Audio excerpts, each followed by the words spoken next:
Warning: the following program will contain adult language and adult content. All idiots should run, not walk, to their safe space, get a death grip hug on their teddy bear, and immediately begin sucking their thumbs. Or whatever you choose to suck. We don't judge. Hiya, Nick. How you doing there, Bob? I'm just driving. Driving my life away. Now you should be flying. It's what I'd rather be doing. However, it is well after dark here, so flying probably not a good idea at this hour. No, wouldn't be a good idea to do.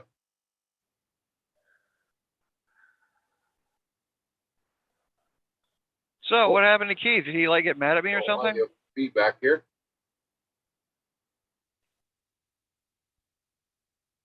Yeah, feedback sucks. Feedback sucks. Feedback sucks. Feedback sucks. There we go. Hear me now, Bob? Yeah, I can hear you just fine. A little bit of audio loop. Yeah, I can see where the audio loop could be a bit irritating. Irritating. Yeah, it drives me nuts trying to get the chat started like always. Yeah, short drive, isn't it? So chat's not starting? What is up with that? The chat is not working. Oh, come on, chat. What is up with that? It's been a problem. Every time we start it. Yeah, it's the YouTube algorithm of doom.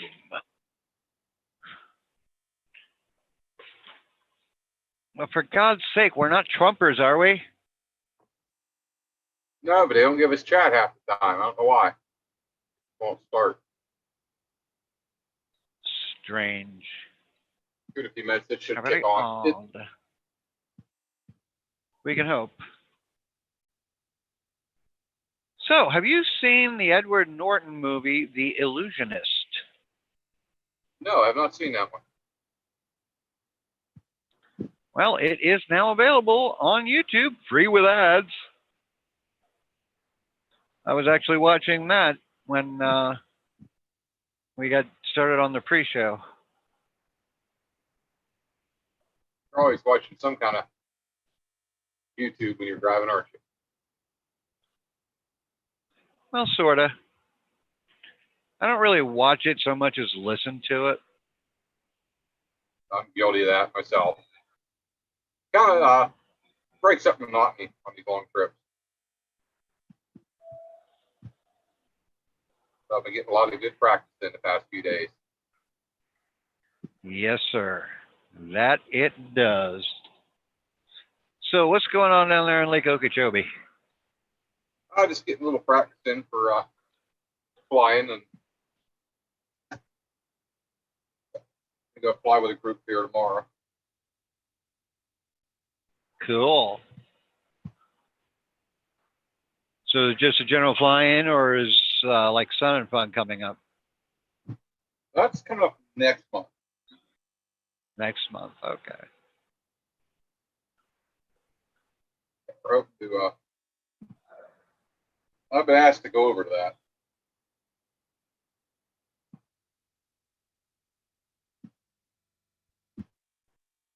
Cool. Yes, hello to everyone here. Actually have a chat screen up finally.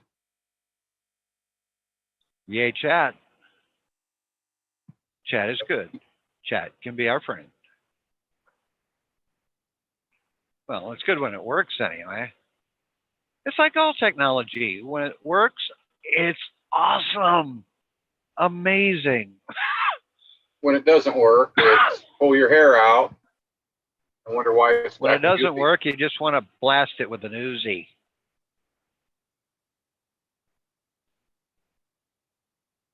Kind of like my trailer. Very nice. Looks a little bit cluttered. And here comes a chicken house. And it's open. Dirt bags. I had problems with Grader this week. My weights is legal.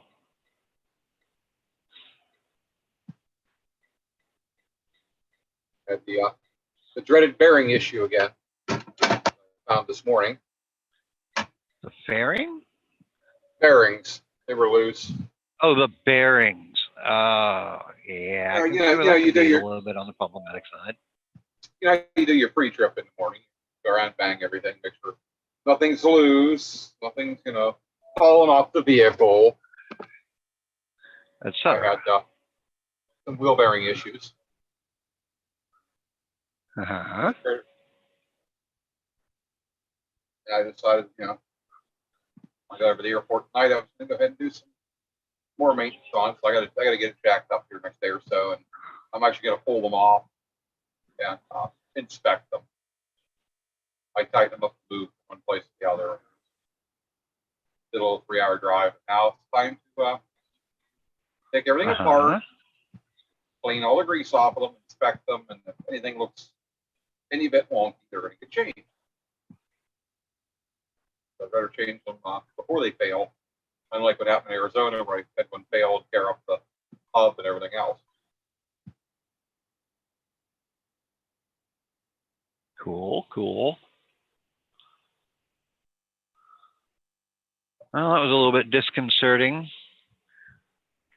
I don't know how many times you've been through the Super Coupes, but you cross over the weigh in motion bars, and then there's supposed to be an arrow that points to which way you're supposed to go, the bypass of the scales. Well, that arrow did not show up for some reason. A little bit disconcerting, but when I got past the scale, the arrow that points toward the interstate lit up for me, so yay. If all nothing comes out of chicken with lights on it, good. That's how I always remember the ruling. If the cops don't chase you, you're not overweight. Oh, I know I'm not overweight. That's what we got cat scales for. Or you're probably empty, don't you? I'm probably what? Empty. Try to make one No, I'm not empty. Oh, you're not? I am. I'm loaded. I'm up at 77, almost 78,000 pounds. Oh, you're pushing her close. Mm-hmm. Got a full tank of fuel, hopefully. Weighed out. Yep. With full fuel, I've got 38.9 or 33.9 on the trailer, 30,020 on the drives, and 12,840 on the steers. Not bad. Not bad at all.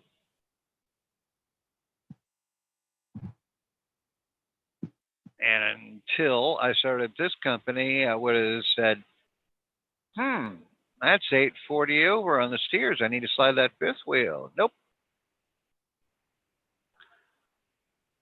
All states allow up to 14,000 on the steers. And some states allow up to 20,000. Ooh, that's a lot. If the truck suspension is rated for it, I can do that legally as long as I'm not over 80,000. Okay. So the truck is rated. These new trucks, a lot of these new trucks, the way they build that suspension in front of you, you're afraid to put that much on them. Mm-hmm. Well, this truck is rated for 14,000 on the steers. And company policies, I can take it up to 13,000, which I've never even gotten all that terribly close to. I think, 12,880 was as close as I got to that.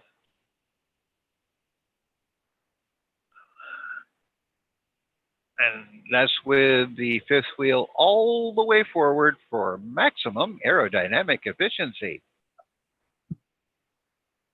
You're worried about aerodynamic efficiency of that thing?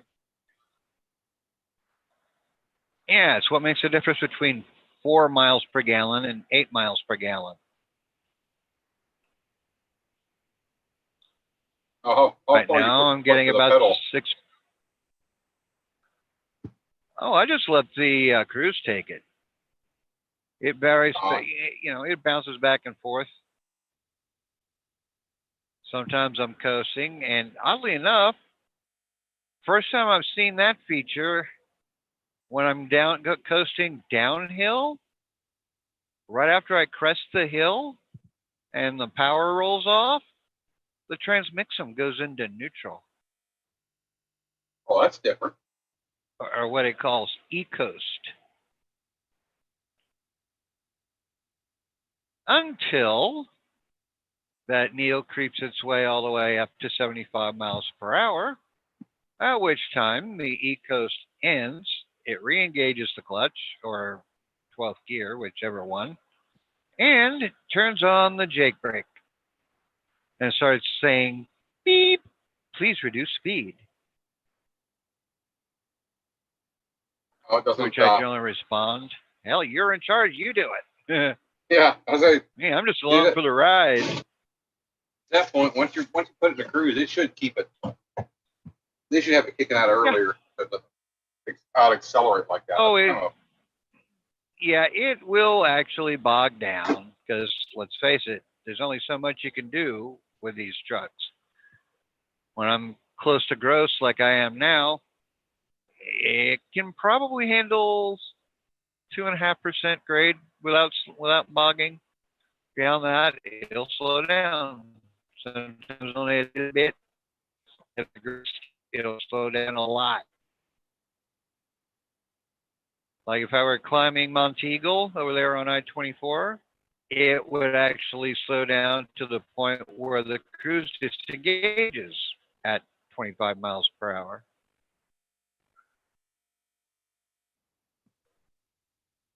That'd be weird when it disengages on you all of a sudden. Yeah, it's irritating. But what do you do? Mine on my truck kicks off all the time. It drives me nuts. It does that. Like, just weird. You're rolling down the road. Your cruise disengages too? Yeah, it goes and does anything. It'll drop a gear. It'll lock overdrive and leave it and put it in fourth gear and use it as engine brake. But then every now and then it'll just kick off all of a sudden. You start just coasting. I don't know why it's doing it. It's kind of, you don't do it all the time, but there's a couple times it did it. Like when I was out west, it did it on me coming down a hill one day. And I wasn't ready for it to kick out. All of a sudden the truck starts accelerating. I'm like, uh-oh, got to use the brake now. Yep, brakes are good. And in my personal opinion, the best thing ever invented was the Jake brake. I love my Jake brake. Like I've heard stories. I've heard stories about people who heat up their brakes and they fade, and all of a sudden the brakes don't work, no matter how hard you stomp on that brake pedal. I have never had that problem. Because when I'm going downhill, if I need to take it slow, like coming down off of Monteagle, I use a Jake all the way down. I might have to slow down to 25 miles an hour to keep it within what the Jake can handle, which puts it down in like 7th gear or 8th.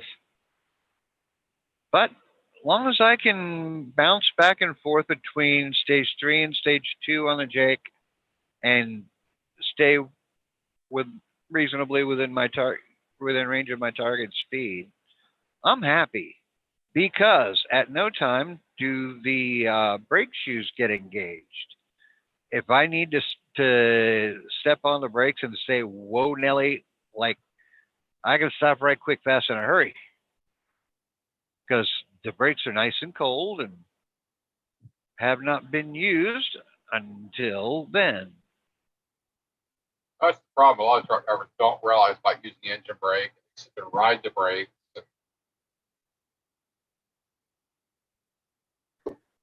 Yep. It's not very often that I touch that brake pedal, to tell you the truth. Now, when you become a pilot, you're going to learn to play with the brakes a lot. Yep.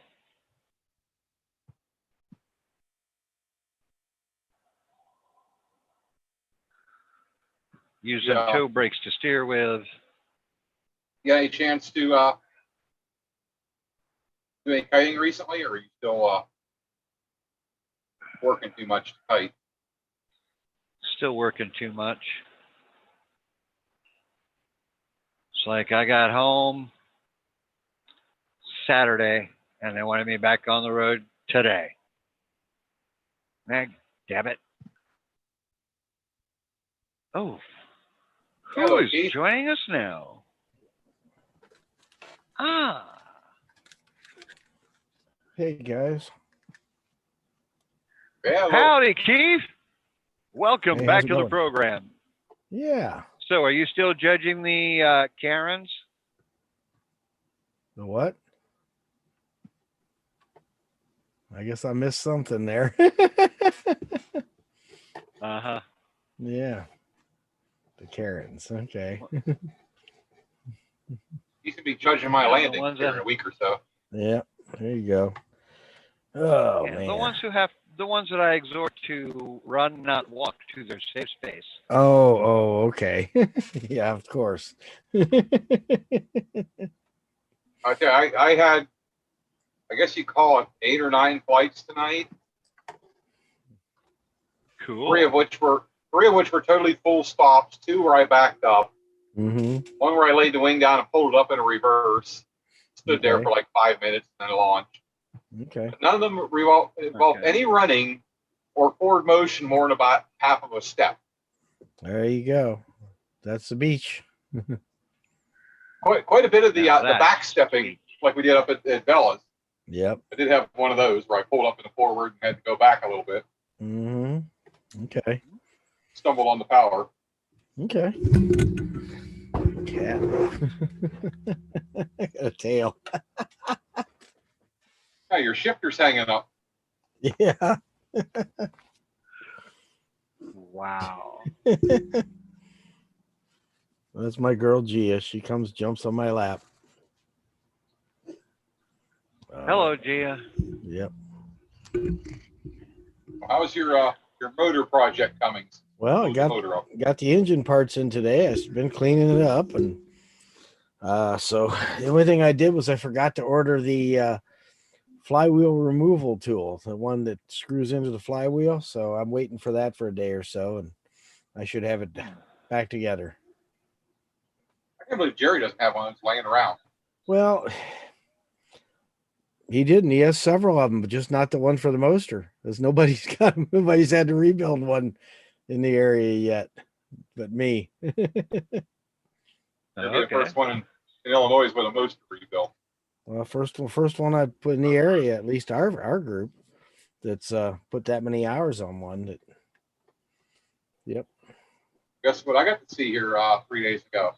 What you got to see? An air conception frame with a Moster Factory R. Ooh, that's light and strong. Ooh. Lots of And it power. had a 3-bladed prop on. Hmm. Sweet. Okay. Sounds like it. It climbs That like the sounds dickens. like I it. watched the guy take off with a holy Christ. Yep. Yeah, Jerry figured out something today. We're sitting there talking, and he I made a comment. I've always talked about that they do that Maverick, they do the 5-gallon tank for it now. And I said, you know what's funny? He said, what's that? I said, if you had one of those and you filled the tank, it would still be lighter than his motor on a normal flight. Oh, really? Yeah. And he started adding it up. He's going, holy crap, that is lighter than my motor. He's got the big Fellini on there on that Mhm. Zenith, That is not a light setup. It's strong, but it's not light. Yep. I just can't believe he could flies. actually- Jerry weighs what, like 140, 150? He can't weigh that. It's 160. Yeah. About. Yep. Motor almost weighs more than he I does. don't know. Yeah, it's not light. Yeah. It's funny because you see him do a tandem with our solo, even with that motor. It's just big, and he just picks it up and runs around with it like you do with the freaking little mini plane. I've Yep. kind of got used to having to walk many plane. I missed my AC 130. I can tell you that. Well, I The hear, 130 was so much lighter with everything on it. I'm still flying the 80 with no reserve and light flight deck, so it's not so much. Mm-hmm.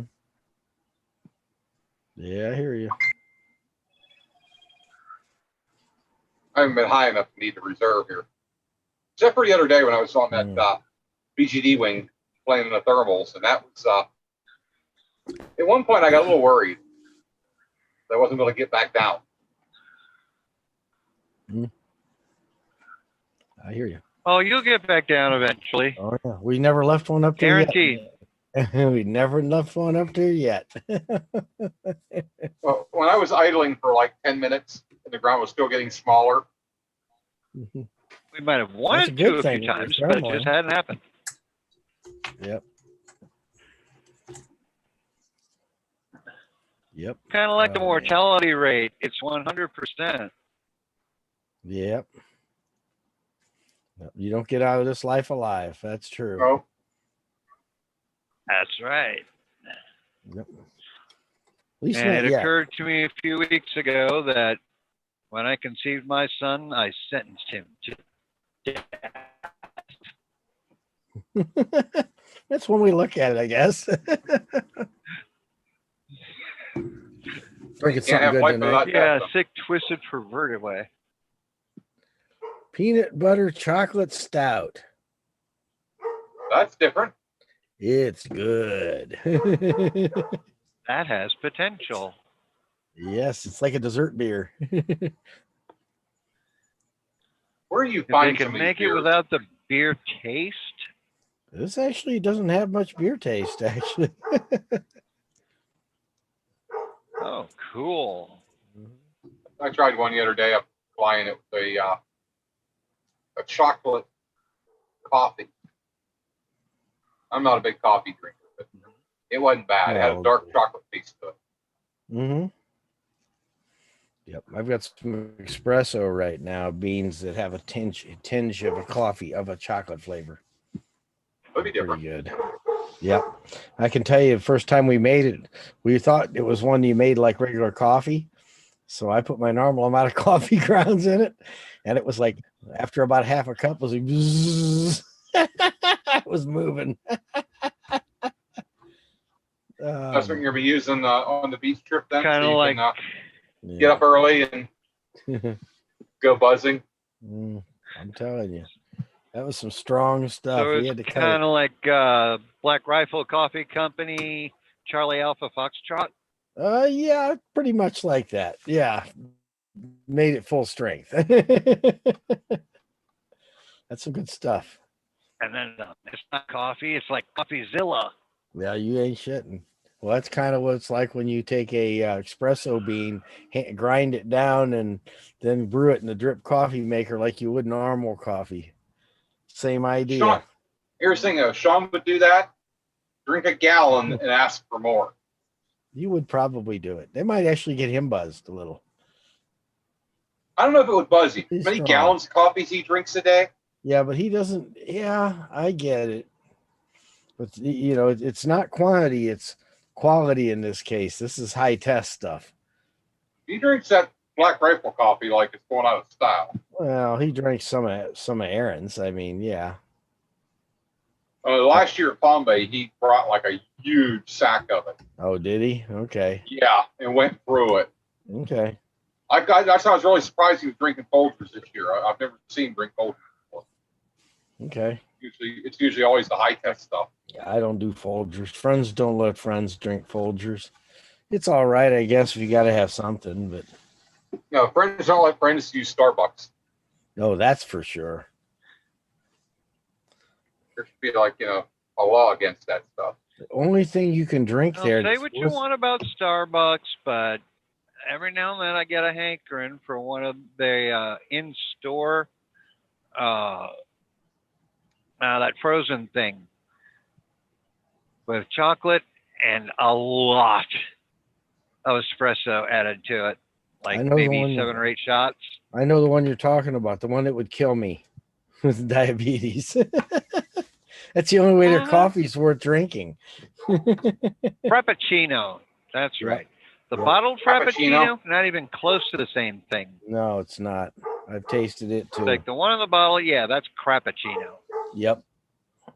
No, the stuff they make in the store, I'll admit that's one thing I like, but I can't go near it. Hmm. You know, my sugar numbers would look more like a Viking rocket, like a rocket going off. Reminds me, I Well, heard this is- they're shooting one up this Sunday. Mm-hmm. I might get to see. They did 2 last weekend. Did they? Yeah, they actually launched a Falcon 9 that had been up 9 times now. Oh, Yeah, Wow. Yeah, it's 9 full flights on it now. That's a record. One of the Starlink. Did they get a missions. successful recovery? Oh yeah, everything went good, so it could have 10. Yay. It'll launch for a 10th time, unless they find some. Well, there reason not ain't to. nothing wrong with that. Nope, that's Elon proving they can do what he said they'd do. Use them over. he's putting NASA to shame. NASA's a different animal. No. NASA's a different animal. They do things, bureaucratically the way you have to do it. And he doesn't have to. In that sense, yeah. Yeah. The difference is that NASA is government. Mm-hmm. Government What do you can't mean? do anything right or fast.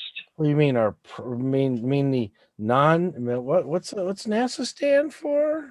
Civilian. Wait a minute. National Aeronautics and Space Administration. I know. Yep. Used to be NACA. Yep. Long time ago. Before. In the before time. Do you remember what Before they NACA actually learned stands anything. for? Yeah, it's oh jeez. I used to know. I don't remember anymore. It rhymes with National Advisory Committee on Aeronautics. Okay. Yep. It rhymes with, yeah. That's one way to put it. Well, how the heck do you rhyme that other than just spout it off twice? No, you're right. That's it. Lighting issue in the trailer tonight. It's like, what rhymes with duck? Another duck. Ask any rapper, they'll tell you. I'll tell you, I've seen some weird birds stay out of the water. Yeah. Yeah, you guys were at the lake, the big lake, Okeechobee? Yeah. Okay. Yeah, I got some strange stuff down in the swamp area. That's a swamp lake, so. See some strange boats, too. I'm sure. Look like a paramotor on steroids. Yep, we got big propellers in the back. There was one, it looked like it would have been it might have been a Simonini Mini, too. On this, like, miniature airboat the guy was riding around. Yeah. Could have been. You never know. It would work. Why not? Hey, that's a good use for some of those old heavy paramotors that nobody can wants to fly anymore. You could use for a fresh breeze. If the engine doesn't work, I mean, fresh breeze still works on a trike. Or a kayak. Barely. Or a kayak, yeah. Well, so I mean, depends on which engine. Yeah. If you ever watch a fresh breeze monster take off on the fly pod. First off, it's on a fly pod. That's the first mistake. I don't like those things. They're unstable. To me, they seem like they oscillate. I've never seen one take off straight. It's really rare to see one do it. They all come off like this. I'd have heard this JP took off one day. It didn't rock, didn't porpoise, just like totally straight. I'm like, how did that happen? Yeah, no kidding. Of course, he came in and landed, a wild landing. Yeah. No, I hear you. They just seem, those motors run, I guess one or two people in the U.S. that fly them foot flawed. Mm-hmm. Oh my God, that's a lot of motor to put on your back and run with. Well, the guys that fly the Monster, especially. Yeah. That's crazy. That thing's just enormously heavy. Puts out power, but man, it's heavy. But you could mount it on a different trike and it would be better. Okay. I got But to see hey. a kind of a surprising motor. It was a Green Eagle with a Kohler Yep, I've seen that V2 setup. fuel injected. 23 horse with the turbo that's bumped up. Yeah, Yeah, no, 38 horse. When Yep. it's built. when it's built. Yeah. And another guy had one with a Predator motor on it. Mm-hmm. It was built. Isn't that amazing how they can do that? Just, well, you don't have to carry it for one. If you had to carry it around, you wouldn't want that engine. Mm-mm. No, I wouldn't want to carry one of those. Yep. I wouldn't want to carry, any of the heavier ones. You know, I almost don't want to carry a Monster or a Moster. Yep. But Nothing against the guys Factory yard. that fly the Green Eagle. I just don't care for that frame at all, the way it's built. Just don't care for it. they had some additions to it. One guy I was looking at, I remember hearing stories about them cracking. They've definitely. That's how we lost a guy a year or so ago down in on the lake down there. Yeah, well, he knew the guy that I went know. down. This guy did. He put a pair of doublers under where the hang points were, Mm-hmm. and he had a steel cable run all the way around through all the tubing and back down to the bottom. So even if the tubing cracked in two, you were still held together with steel cable. Yeah, I guess if you already had one, you'd have to do something because it's too much money to just throw it away. I mean, if you make it safe, then it'd be okay. 'Cause I like the shape. I like, it's not a bad setup. It's just, yeah, I don't like that attach point at all. They just, yeah. They reinforce it, maybe, yeah. I'd have to look at it. I can't say much. I wasn't supposed to see the picture. He did Well, that's show what me I'm something saying. someone else is working on. Mm-hmm. They're kind of making changes to that, That makes making their own. That makes sense. Yeah, fix it. Make it better. Yeah, why not? I mean, We got a history of that. People build on other people's ideas. I mean, let's face it, the Wright brothers didn't build the last airplane, they built the first one. this A lot is of other. we'll be at the show that you like to go to Mm-hmm. supposedly this year. It's not. Okay. Cool. Wouldn't it be cool to just resurrect one of the Wright brothers and take him for a flight on an SR-71? Yeah. No, hell, resurrect one and teach him how to fly a paramotor. He'd actually be a lot more at home on it than an SR-71, probably. Yeah, that would blow their mind. Yeah.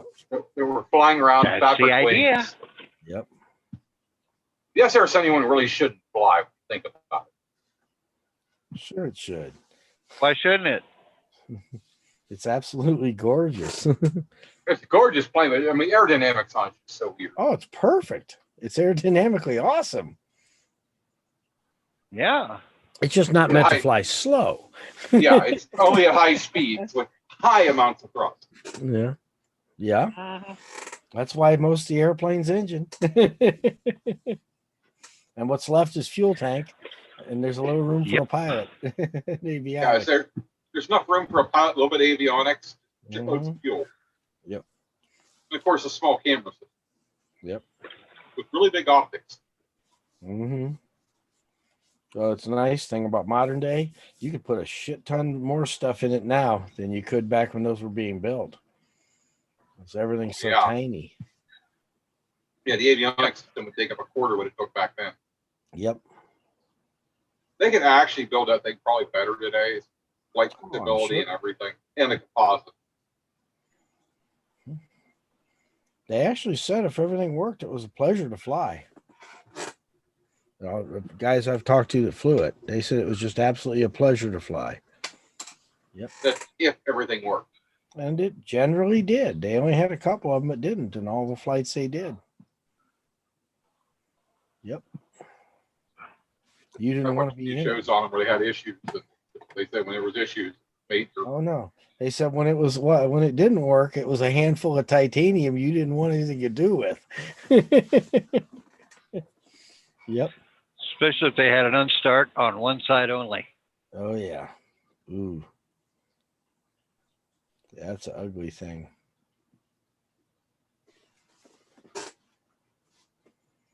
Yep. you're going to be flying That the, much asymmetric thrust at that kind of velocity is like, oh, hell no. you're flying a swirly bird at that point. Mm-hmm.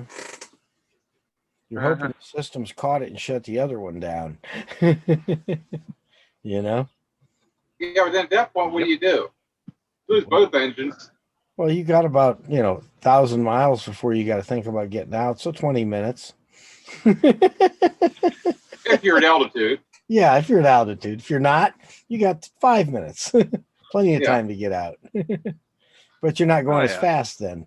So you don't have to You're- slow down. You're just making the world's largest lawn dart at that point. You're right there. I'm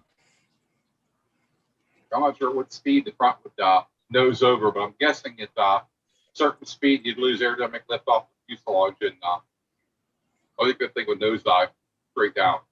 Well, I mean, if it's set up right, it shouldn't. It should just slowly nose over unless you force the stick back. It should just glide. They do glide. I mean, they will glide. Look at the aerodynamics of the thing. I don't think it glide very well. I don't know. All I can say is that they say that they had engine failures on them, and that they go a long distance because they're going so damn fast and so high. Yeah, it's like you're at 80,000 feet at Mach 2.5 or Mach 3. Go ahead. Both engines die. Okay, no problem. I got a Trim couple for best thousand glide. miles. Yep. Wind your watch Yep. and think about 8 states ahead. Right. You got it. It is going to start slowing down now, though. So If you're out over Russia, that happens. Well, it depends Yeah, on where think of you're at. Closest territory. Oh yeah.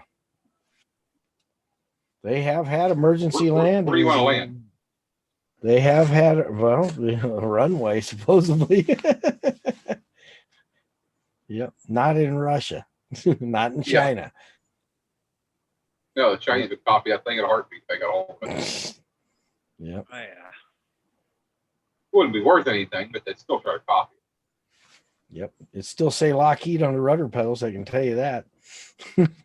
Just like the B-25s did, they copied at World War II. Said Boeing. They didn't even change the Yep. They just probably made a positive mold of the original That's part. exactly what they did. That's what they decided they had to have done because they literally, when you looked at it, it was an identical pedal to the one that was in the Boeing plane. Yep. The thing is that they actually fly them. Yeah. They had B-29s they built too. Really? Oh yeah, they were flying B-29s in the 1950s. Well, I should say whatever they called them. Maybe they didn't call them B-29s. Yeah, they probably call them something else. Oh, I'm sure.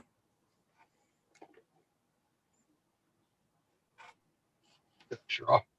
Very much noise for my liking. Mm-hmm. One thing I'll say about the air conditioning trailer. It's noisy. Mm-hmm. Yep.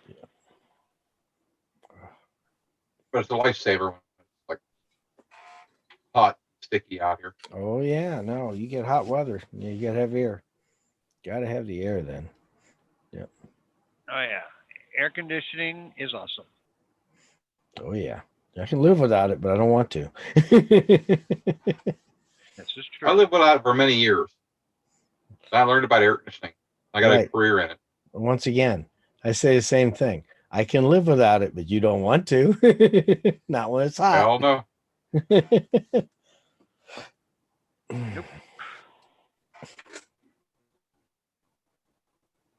Yep. But no. Yeah, looking forward. I kind of took tonight off working on went by Jerry's and one of the other guys stopped by there and we both shitted for a little bit and that. And, then headed home. We got some dinner and yeah. kind of took tonight off from working on anything. Surprisingly, I've been telling one of the guys at work, I said, hey, I said, every time we do GE training, don't guys, anybody from GE that does this listening, don't get mad at me. This is a fact. I sit there and it's hard to stay awake. I'm good for about 20 minutes and then I'm going to make coffee and I'm getting me some coffee going. And I made the You're comment to sitting in one of the class guys. falling asleep. Oh, sitting there. Well, we do training on the computer. They give us constant,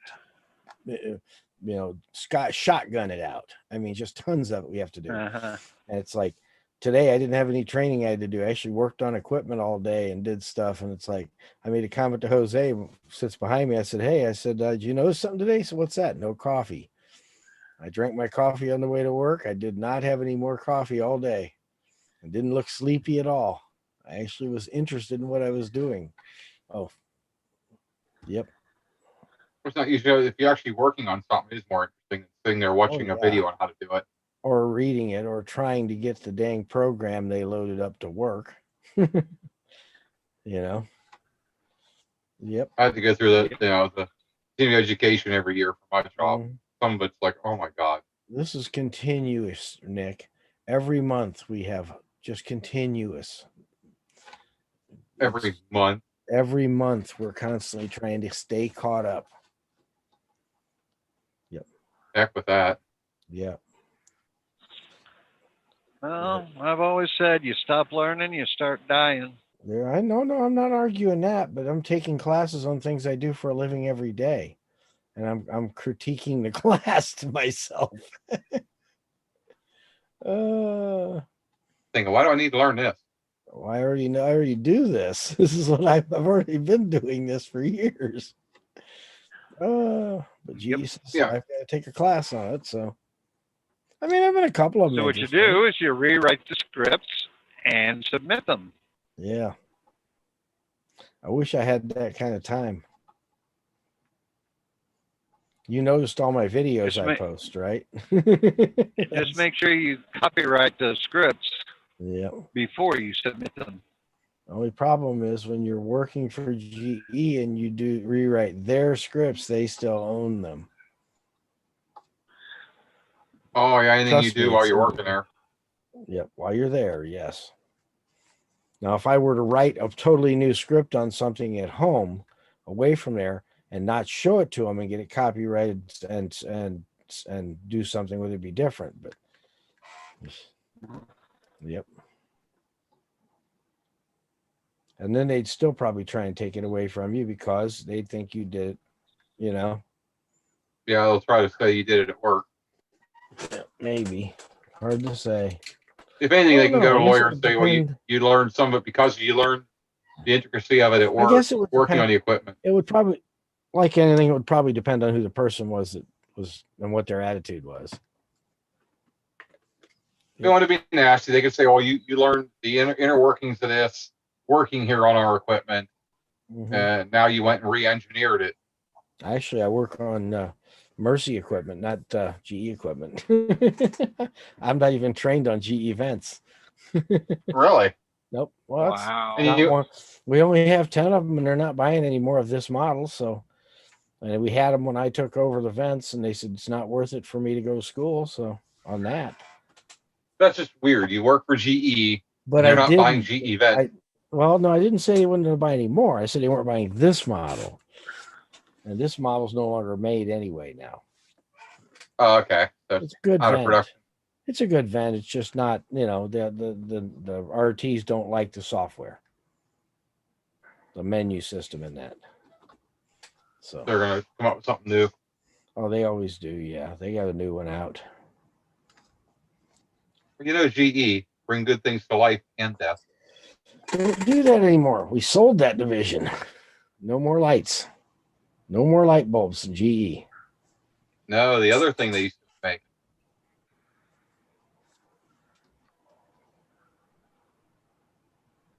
You don't remember what they used, the death machine they used to make? Oh. I think it was something like 4,000 rounds a minute. Mm-hmm. Enlighten me. GE made the minigun for years. Yep. Yeah, they were under Oh contract. yeah. Yeah.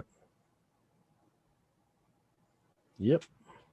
Some Pretty actually have I have a bumper sticker that says GE bring good things to life and death. It's got a picture of the minigun in the center of the GE logo. There you go. Oh man. I can't remember. It was one of the guys Didn't they I knew also make used to work with. the yeah, didn't they also make the GAU 8? Not sure.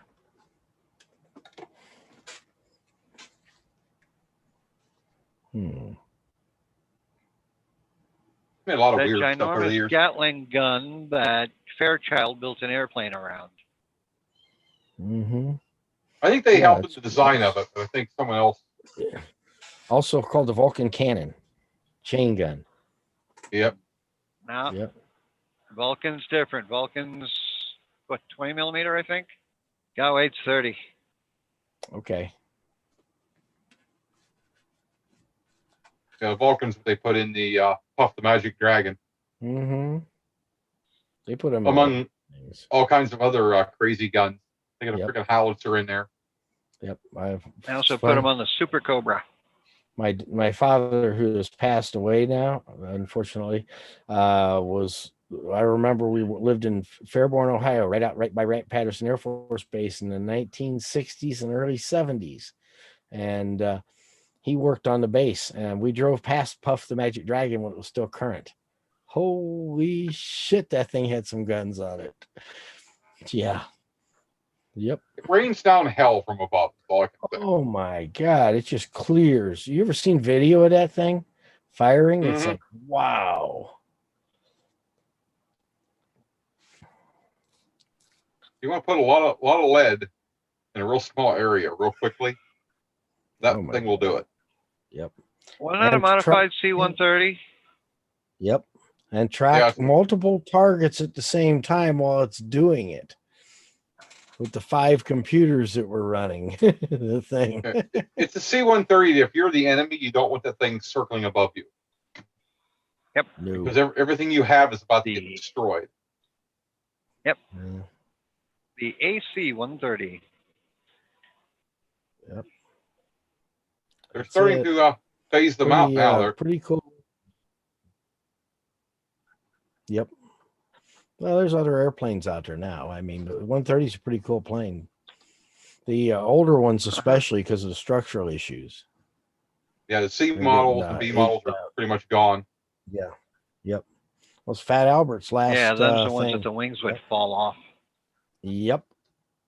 Yeah, they definitely discovered some issues with those on the.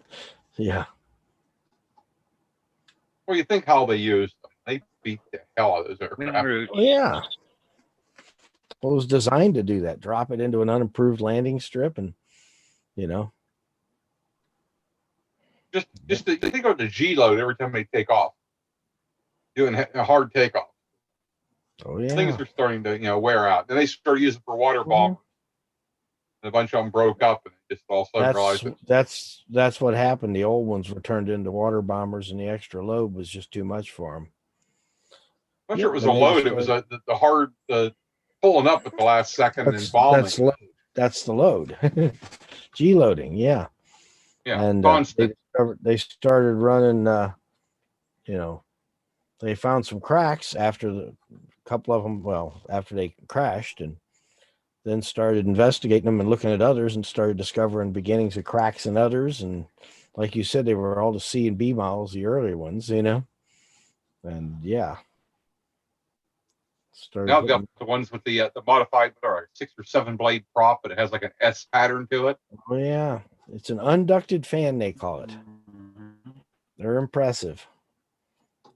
An unducted fan. Yep. The tips, the way they're made, actually make an air duct of a sort. It's real weird, really cool. They're very efficient and very quiet. You hear one, they sound totally different than standard. C-130, just you can hear the prop noise. It sounds you almost more don't like hear a the turbine. prop. So I said it sounds more like a high bypass turbo fan, because that's basically what it is. Well, what they've done, they've well, that and the fact they've actually cut the shatter of the props down. Yep.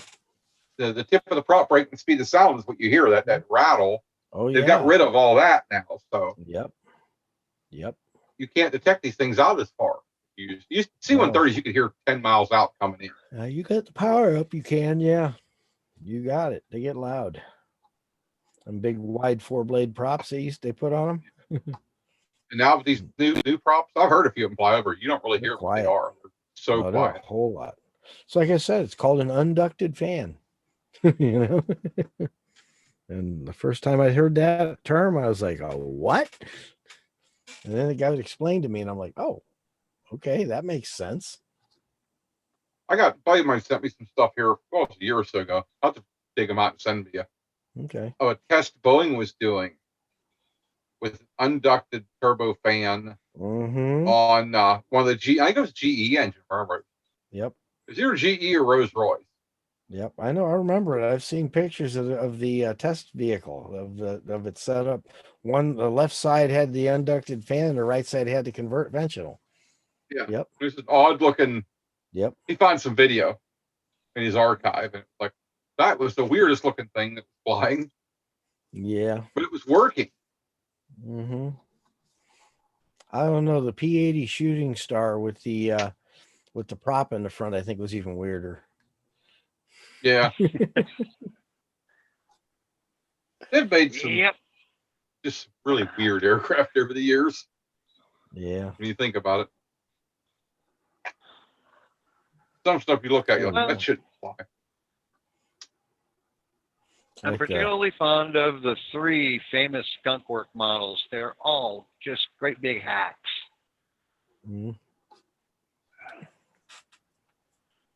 Like the U-2, the SR-71, and the F-117. Yep. It's funny is, yeah. Yep. Yeah, it's funny. The F-117 got the nickname Wobbly Goblin because of one test flight when a computer failed. Yeah, it went haywire. Yeah, they said that thing is normally rock solid. No. The computer did not fail. Okay, they just hadn't finished dialing in the software yet. Yeah, that's what it had flown successfully before that flight, though, without the issues. Yeah, they just didn't hit the right parameter yet. The thing is that plane technically should not fly and cannot fly without a computer. Oh no, without a computer, no way. That's like the F-22. That thing will never fly without a computer controlling the surface. You know what's funny? I've seen RC models though with no stabilizers that fly beautiful. Yeah, but the full-size real F-22 Raptor, that thing is just wobbly, and they crashed on how many of them over computer issues. Once they got it dialed in, they were fine. Yep. Yeah, it's interesting. You can watch. Of course, I've also seen. You ever seen a plane called the Facet Mobile? I don't think I've seen that one. It's built. A home builder built it out of 4130 steel tubing and fabric, and it looks kind of like an F-117. Kind of, yeah. It doesn't look as, but he says it actually flies real nice. Cool. Once again, I think half of it is there. If you build it light and doesn't have to go as fast, that the control responses don't have to be a computer running them. Yeah, I think with 22, there's the human pilot can't make the decisions as quick and fly that thing.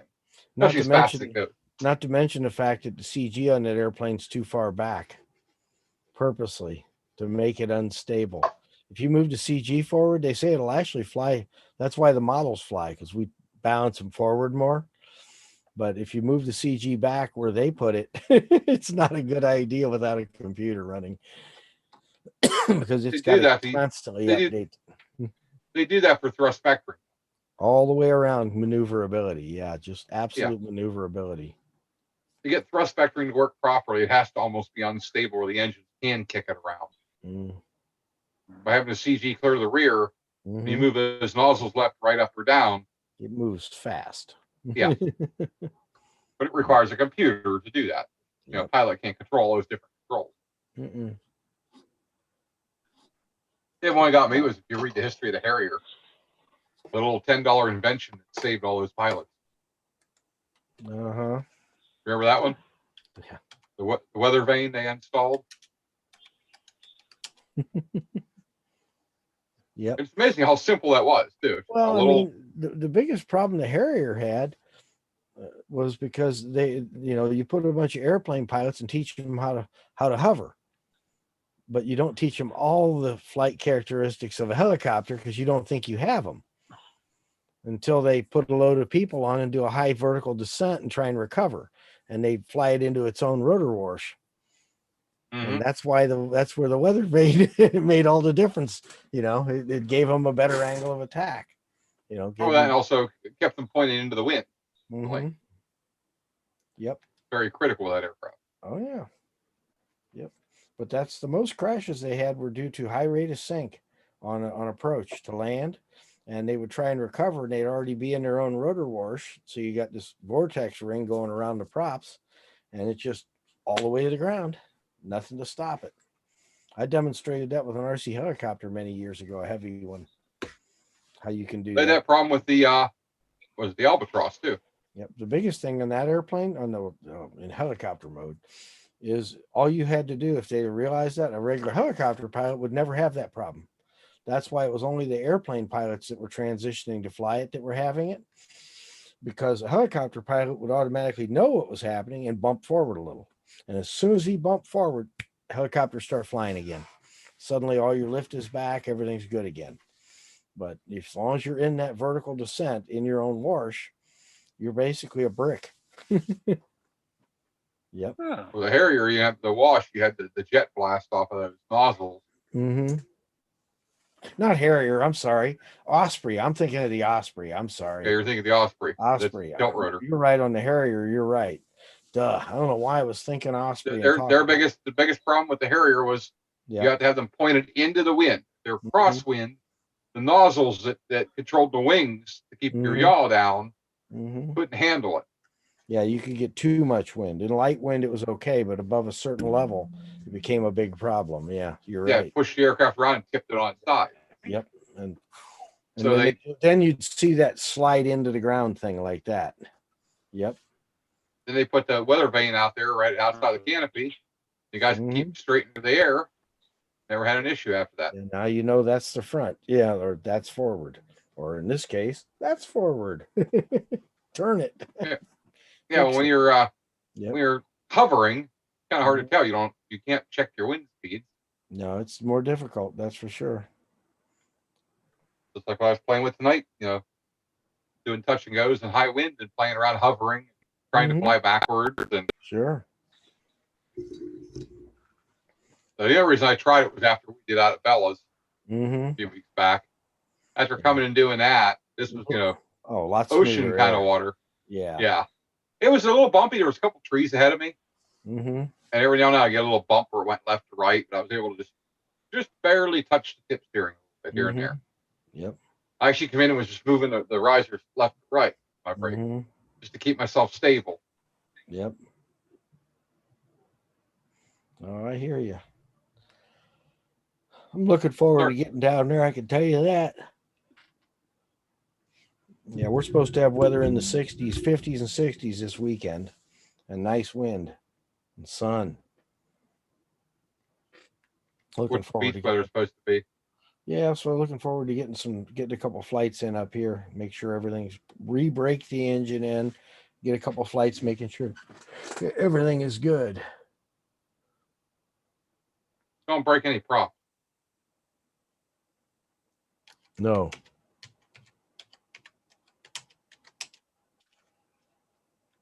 Like you might want to put a new prop on that freshly rebuilt engine. Have a little bit more power in it. The old one did, I think. Oh yeah, it's going to be nice. Yeah, I'm sure. I mean, I'll probably notice a difference. I mean, that engine had 270 hours just about on it. I'm sure I'll notice a difference. We'll see. I feel I'm going to be fighting to keep up with you. So you have the Revos. That might help. Yeah, it'll help. I could trim all the way out and maybe catch you. Yeah. Unless I don't trim all the way out and step on the speed bar. Let's take a speed bar off your machine. You can't do that. No, I'd take the speed bar off. Oh man, I ain't flying it at 75 feet downwind either. With it on again. Don't make me put my speed bar on. Yeah. I might have to learn how to use it. Jerry I've got was talking about that. Yeah. I've never tried it. I almost want to. I want to see what it's like. Yeah, it's no big deal. As long as it's on a good wing, I mean, you know. What do you think on the nuke? It's going to move that much more? Fine. I don't. Yeah, you should get some more speed out of it. A few miles an hour. You should get a little more out of that one.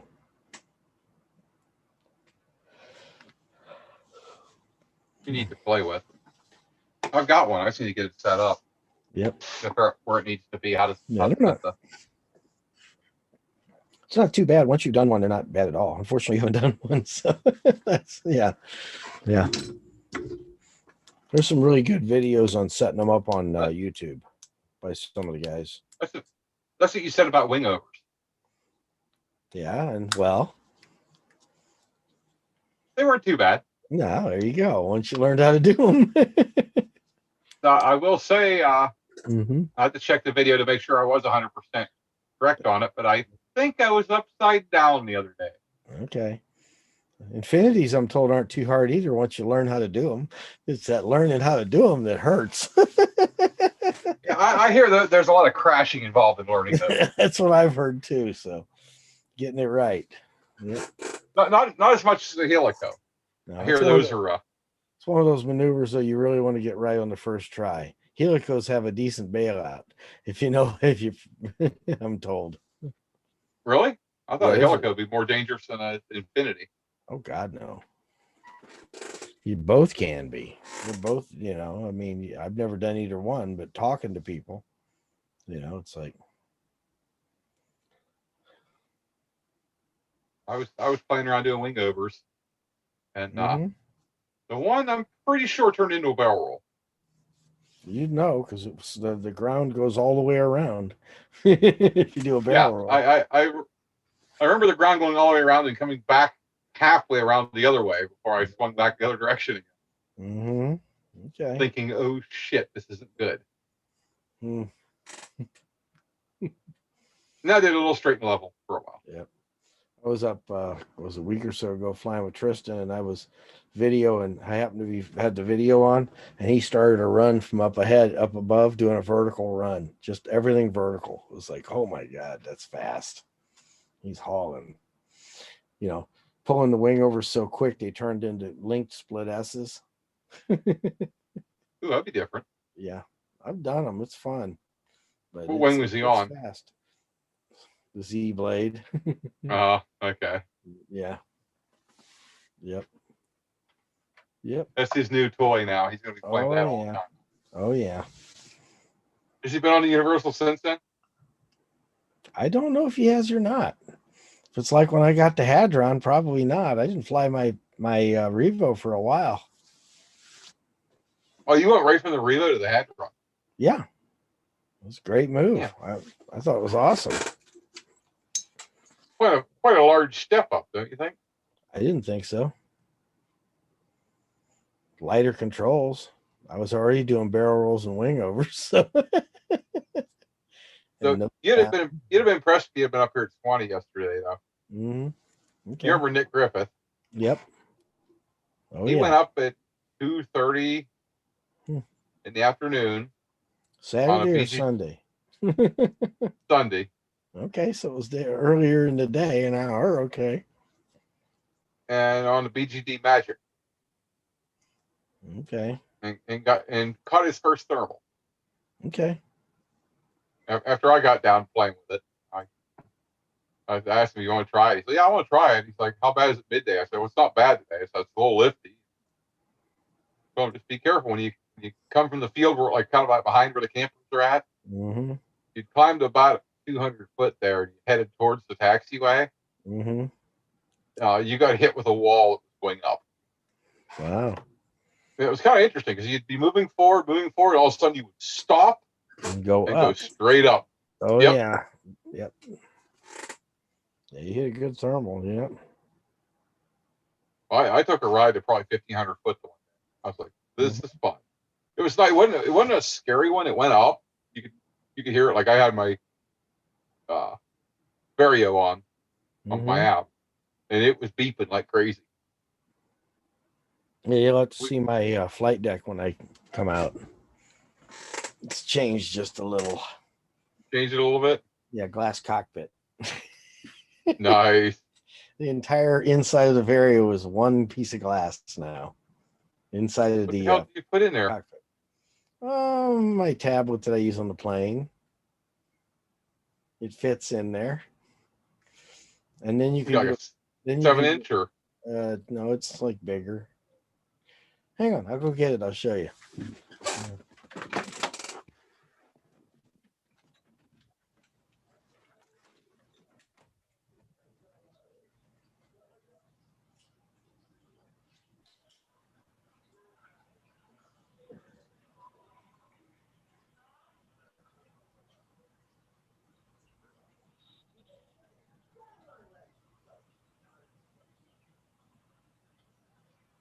And this dead air is brought to you by Runkey's Big and Tall Uniforms for Henchmen, the apparel choice of the discerning dastard.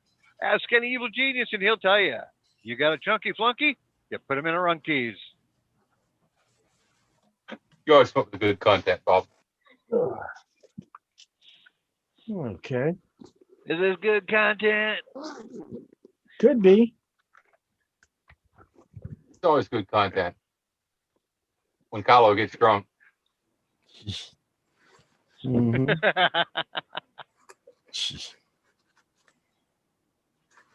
Got to bring it up all the way first. Oh yeah. I tried to do my Carlo impression the other night. Lost my shirt. Drank way too much and got sunburned. That'll do it. Then I got on the one wheel. And I've learned something. Mm-hmm. Yeah. After three or four shots of tequila, Yeah. I can ride a one wheel damn good. At least you think you do. No, I was actually not crashing. The next day, I got in the same damn one wheel and crashed like 4 times within 100 foot. Wow. I think I need that looseness to get me to, you know. Suck. Oh, I was just trying to return a wing over to a guy, and I just kept falling off the damn thing.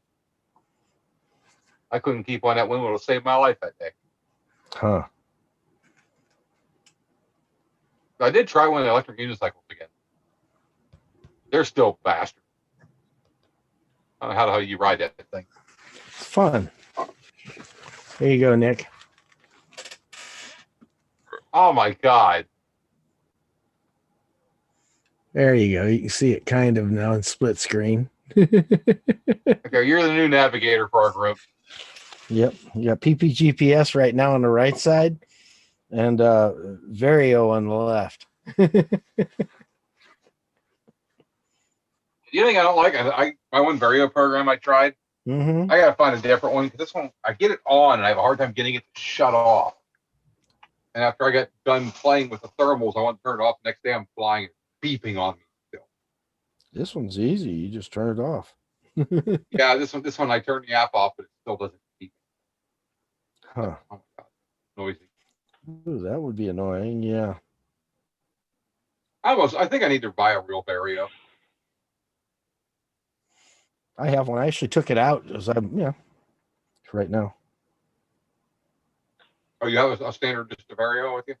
Yeah, I've got a which one is it? It's not a new one, but it works good. It's a Flytech 4030 race. Yeah. Does a pretty good job. Actually, I could take it and I could put next to it another GPS that links to it directly, and then it'll give you glide rates and all kinds of stuff. Use it for hang gliding, paragliding. Okay. Yeah, because I could, if I want to go paragliding, you just bolt it in here on the left, and then you put your the other GPS on the right. And it makes a package deal then. We were kind of bored there on Sunday, 20. A lot of people had left, and it turned into a play with wings day. Mm-hmm. I think I flew 8 different wings. Okay, very cool. Turn it off. I had a few I wanted to get a chance. I had a chance to try it. Never got with the people to try them. I was going to try a SEMA Power. I'm still, next time I get a chance to try one, I'm trying it. Mm-hmm. Okay. I just want to see what they're like compared to the K2. Mm-hmm. I understand. Just got to, I've got to the point where I got to try for it now. Mm-hmm. I get it. Yep. The other one I really want to try and get, I haven't had a chance to get, was single skin. Yeah, I want to try a gin carve and a free ride. Jerry keeps telling me if I'm going that far, I might as well just get a Viper. Really? You know? Yeah, and I'm like, yeah, it'd be a little bigger than his, the little 14 meter though. Yeah, you need what, a 18 at least? Yeah, I think it'd be an 18. I think that's the big one they make. Yeah. I could probably do what, probably 16 my weight. Yeah. It's a really hot wing though. He says it's a really hot wing. You pull the brake like this, you do rolls. It is the Twitch-O-Matic. If you don't know how to fly it, it's a little twitchy. Yeah. Let's put it this way: when the Viper 4 first came out, you could not buy one unless they knew who you were and what your flying ability was. Ozone wouldn't sell it to you. Yep. That's true. I've talked to guys. I was talking to a guy up there at Moe's flying one of the, what's the Snake? Mm-hmm. Yeah, Dudek, yeah. Yeah. I asked him what it was like. He was telling me how it handled. Like, I almost tried it. Mm. It was a 19, so it was pretty good size. Yeah. I just like to see one of those actually like compared to one. I'm not sure if I'm ready for one that you have to constantly control, but if you need to do it, fly. I almost want to try a Hadron. I've seen so many people flying it. Yeah, I've enjoyed mine. I know that. I like Hadron, my Hadron. Can't wait to get it back from getting inspection and everything done. How much, if I'd step up like on your Hadron, how much difference is it compared to my WRC? It's lighter on the controls. It's a little faster. I mean, you know, it's a lot faster on, you know, flying. It lands a little faster. Yeah, I've noticed you're always smoking in and leaning back as you land. Yeah, I don't have to, but on the other hand, I don't have to. I just like to. I mean, you don't have, you know, you can come in and do a touch just like any wing. It's just more fun to come in and you use 50 yards of the ground up before you touch, before you stop, I should say. So you just like to lean back and slide it in. Mm-hmm. Yeah, we did a little adjusting on my harness the other day. The day the motor went bye-bye, we had leaned it forward a little bit. We were checking them. Tristan discovered a problem with his Sky since he got the new hot wing, and he's a little bitty guy on that motor. Those continuously adjusting collars, when you pull all the way back where you have to for a little guy like him to fly it, small guy, they start moving forward. He was like, something was wrong in my last flight. It just didn't feel right. My landing didn't feel right. And it was after I went up, he went up and did whoop-de-doos. So we put him on we hung him up and did a hang check. Tell me what you guessed the angle was. I don't know, about 18 degrees maybe? 52. What? Yep. 52 degrees. He said the same thing. He's like, I'm like, you're way off. Yeah, they had. You want like what, 15 maybe? Yeah, 16, 17 degrees are ideal usually, 15, 16, 17, right in that area. But on that motor, but he had a lot of angle on it. And we moved it back to where it belonged, and he went up and flew it again, and it moved to 20 something degrees, 25 degrees in one flight. So He almost needs to drill those and put like bolts that go through. It's kind of what I said, or find a different collar, It's kind Maybe of double the collars. Well, yeah, the collar's kind of a plastic thing. And I said I'd maybe try and find a metal one that would fit on, that you could clamp down so it would be a little more, the plastic's probably sliding a little bit no matter how tight you make it. Maybe put a second collar behind that one in metal. Yeah, you don't need that though. Adjust it where you need it. Yeah, go with a metal collar and get rid of the problem. Probably. I can't believe they're using plastic. That's scary. Think about.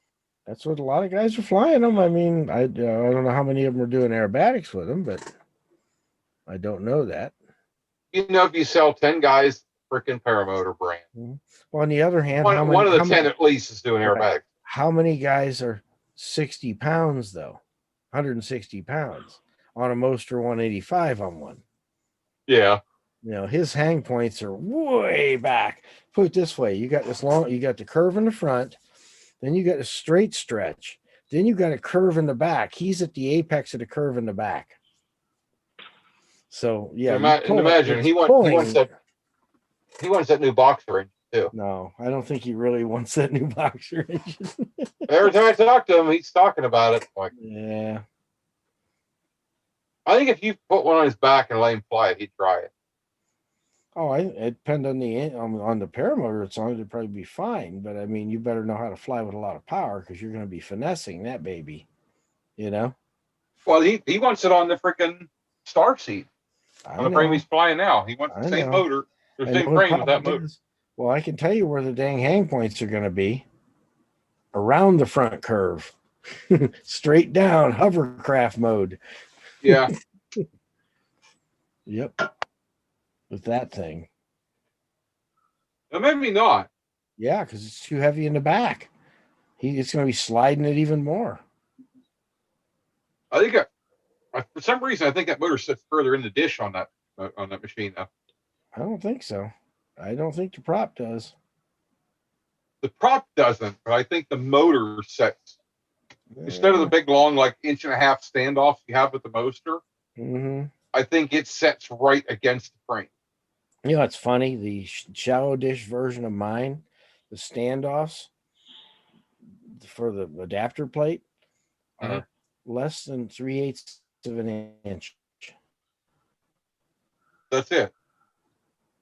Yours are like inch and a quarter, if not more. Yep. Because of the deep dish. Yep. Yeah. So actually, the shallow one would actually feel better on my back than yours. And motor be closer. Oh, definitely. Definitely. It's lighter, a little lighter to start with, and the engine sits further forward. That's the one thing I think I've noticed just trying some on this past weekend. I was looking at some different ones. The closer the motor seemed to my back, the shorter the frame, the better they felt. Mm-hmm. Like I picked that factory R up, put on my back. That thing wasn't bad. On the air conception frame. No, it definitely makes a difference. You get the engine further forward. It makes me think. Like I almost want to do that to mine. Only if you can. Got to have the rooms is a big thing, The room. Yeah, room for the like the pull starter and all that. That's what happens to the Mosters, is the pull starter gets in the way usually. On a lot of the frames like Tristan's, he can't go any further forward. The pull starter's there because the way that frame's built. Yeah. The mine, the biggest issue is I think they should have built the whole cage just a little taller, and because the problem is the prop sits just a little too low, to get it right where you want it, to bring it any closer. Mm-hmm. Like Mo, who does his out there at Arizona, with that ring the way he does it, the prop sits inside it, it's deep. It could sit way forward. I kind of like that idea. Mm-hmm. Less chance of getting a line in the prop. Yeah, no, that's for sure. That's for sure. That would definitely be a good school motor built. Yep. I really like that design. I mean, whether you break one part, you order the part you need. Yep. And it's not heavy either. That's the big thing. It's not real heavy. That wasn't bad. No. I should have flown the 80 flying. See what it was Yep. like. There you go. Yeah, it was sitting there after I got done with it. Yep. Because the wind wasn't up that much that day, and me with no wind launch. It would have had more power than what you were flying that day. What? Yeah, with the Atom 80 compared to your motor, the top 80. I hear that people say that. I actually want to see. I can tell you, people I've talked to who've flown them both said you can tell the difference. Really? Yep. I guess it's this newer design. I mean, same designer did both. Yeah, 20 years apart. He spent a little time designing since the first one. Not that the top 80 was a bad motor. I'm not saying that. No, I think you're a rock solid motor, right? Anyone that wanted to get into sport and was light enough, I'd tell them that's the motor to get. Yeah, for an 80. Not anymore. I'd tell them an Atom now. Not You if think? they got bugs pretty well worked out. Yeah, it's lighter. Yet. A little bit lighter, got a little more horsepower. Modern, more modern technology now. Of course, the top 80s has proven. I mean, Atom 80's getting there now. Oh, they had those carb issues and a few other things that were going wrong with them. Yeah. Kind of, you look at the top 80, that like what issues those things had all these years. Any issues they've had, they've pretty much worked out already. Yeah, that's what I'm saying. Atom 80's getting pretty close to that too now, though. It's had a couple years, so they're starting to work the problems out on it. I know they come up with an MY20 issue or version of it. I'm not sure what they changed. Changed something on the brackets. I know that in the back for the muffler because they had an issue there, and they did some carburetor changes. Is what I heard. I totally redid the carburetor. Okay, I got rid of the carb icing problem they're having. Yeah, that's what I heard. That's what I heard. Anyway, the only one I ever flew was in the desert, so I couldn't tell you. That one's for sure. Yeah, that wasn't even a fair test because you were on a glider you hadn't flown in forever. Oh, I flew that glider a month before. Oh, you did? I didn't think you'd flown that thing. Oh God, no! I fly that glider at least 3 or 4 times a year just to do it. I want to keep it around a while, so I don't fly it that much. Cool. When was the last time you had that one inspected? It's about due. It's probably going to come up. On the other hand, it doesn't get flown much, and it's never had any damage, so, and it doesn't get flown in anything but perfect conditions, and doesn't get left sitting out in the sun at all, and all that fun stuff. That thing, that's one of the wings. It's old now. It's probably staying out in the sun for any more than you're flying. It's probably bad for it. That wing had 1 hour on it when I got it. Really? Yes, it had been flown for 1 hour. I've put more time on that wing before I soloed than the wing it had on it by a bit. Oh, I see. You're using that one for your kiting. I did some early on, yeah, till I got the Revo. When I got the Revo, I quit using that one as much. I actually pulled it out with a couple of guys from our RC Helicopter Club were here. They was teaching them how to do forwards, how to kite it. And we had just enough breeze that I got to do butt pushes with a couple of them. That was fun. That big wing just lifts them right off the ground, Yeah, that would probably it'd probably rip me right off the ground. Yeah, it's if I can get it up. It's the ones that I don't know. Some wings I just have a hard time getting up. That wing's interesting. Yeah, it can be. That's the one I learned to kite first. The first wing I learned to kite. So you were good with it all. Yeah, I could kite. I used to kite it with the trimmers out just to do it. Let the trimmers out and pull it up, all the way. Just see what it would do. And Yep. Yeah, you didn't do that so much once I switched over to the Revo. in the Hadron, you definitely don't do that. No, you don't do it with the Hadron. No, that's for sure. Like just kiting the Hadron looks like it'd be hard. No, it's not. It's really not. Actually, that's the wing that taught me how to love no wind launches. I used to hate no wind launches before I had that wing. That's kind of like it is for me with the Nuke. I can get that thing up in super light wind or almost no wind. I've been lucky enough to get to play with a lot more wind recently. I'm having fun getting the crazy stuff.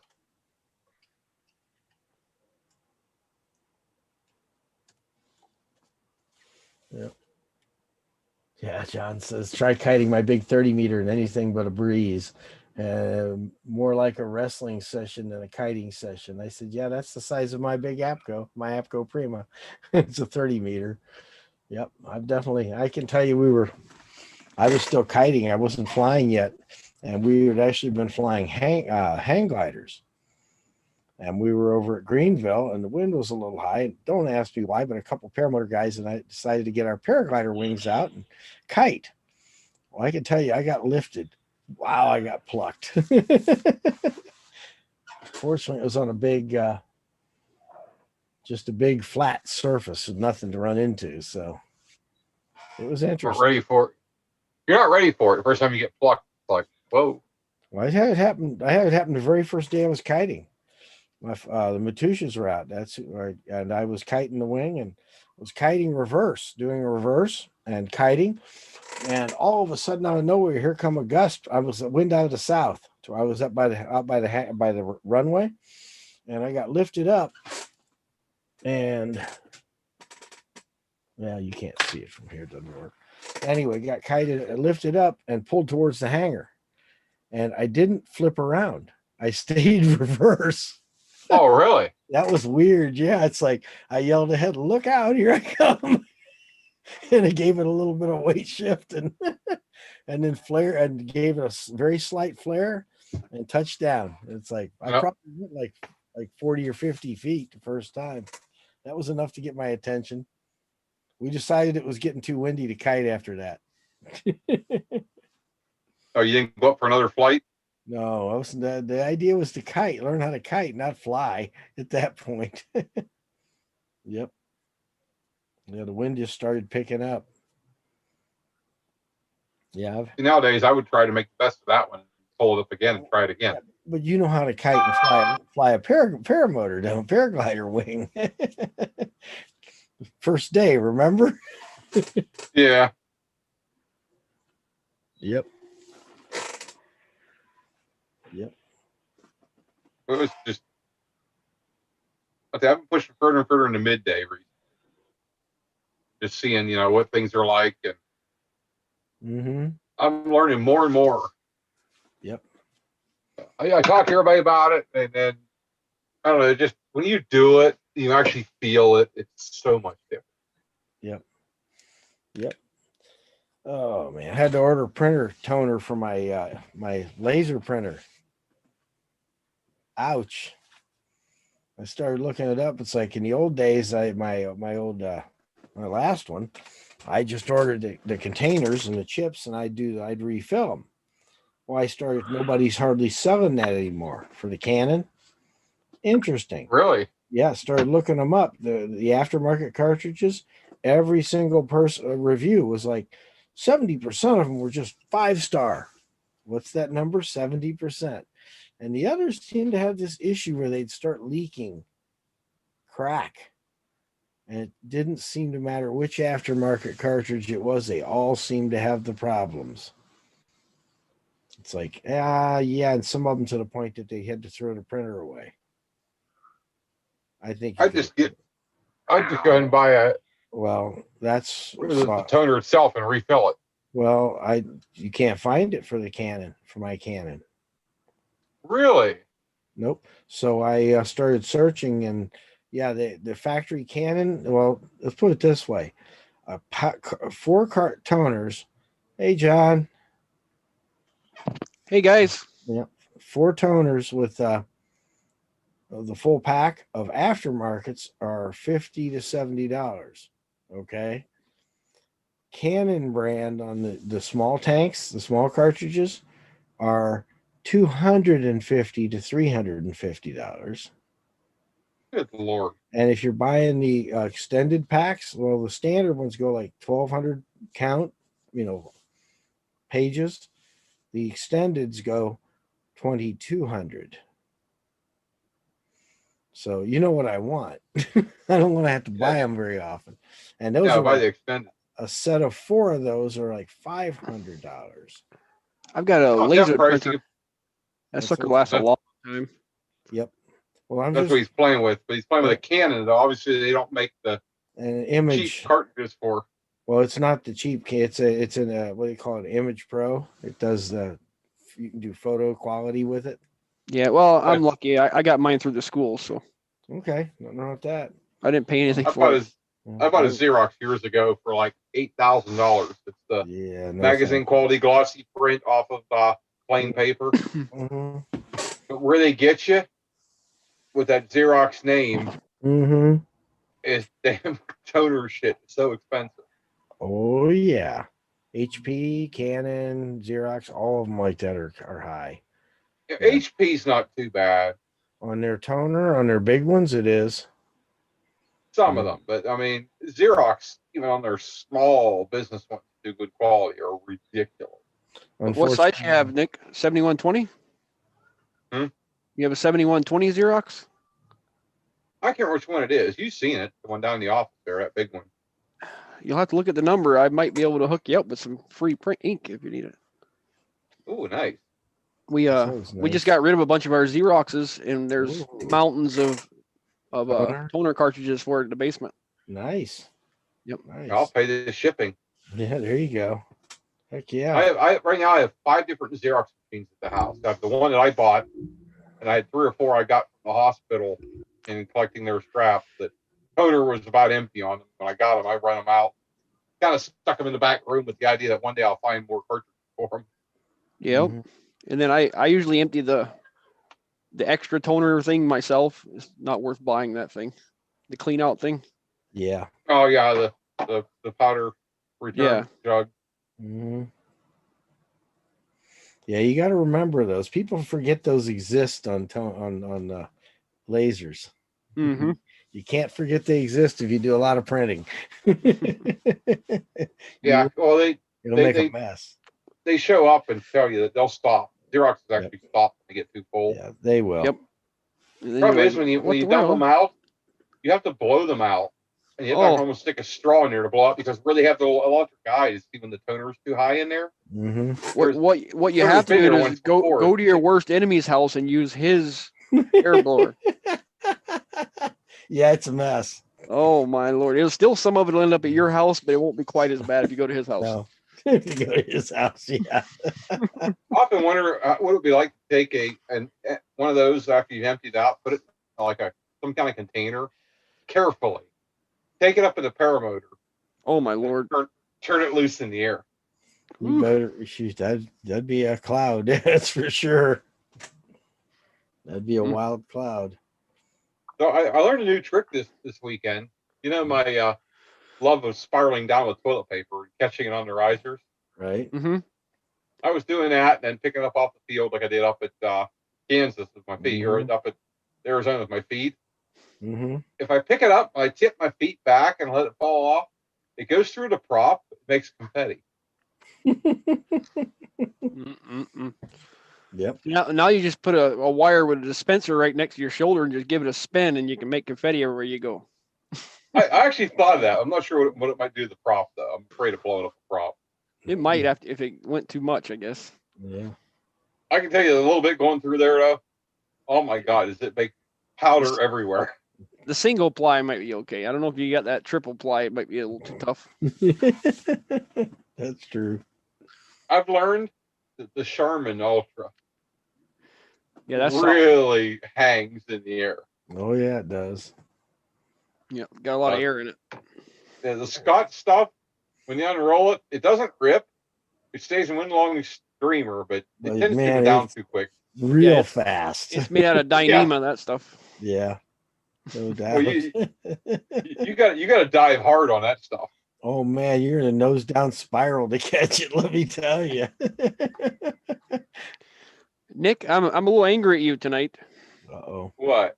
Well, I fell in love with your seed when I met you last summer, right? Uh-huh. And I've been crying around about you loaning that thing to me, and you're telling me that you'd give me one of your kids first. I finally went and looked up one of those things. They're only $1,100. They're not that bad. Yeah. I told you that's all they were. I didn't listen to you. I'm sorry. Yeah, you don't never listen. I would have owned one by now if I known they were that cheap. I tell you, call up. So I What's forget his the name? website. I was just looking at it. No, if you're gonna get one, I got a guy you contact to get one. Oh, okay. He sells them a little bit cheaper. It costs. Oh, cool. You'll have to send me that. Josh Bowden. Get with Josh? him. Where does he live? Nebraska. Nebraska PPG or? Yeah, Okay. he sells those at a reduced rate. He considers it a safety product, just like Reserve. Yeah, I'll have to give him a call. Mhm.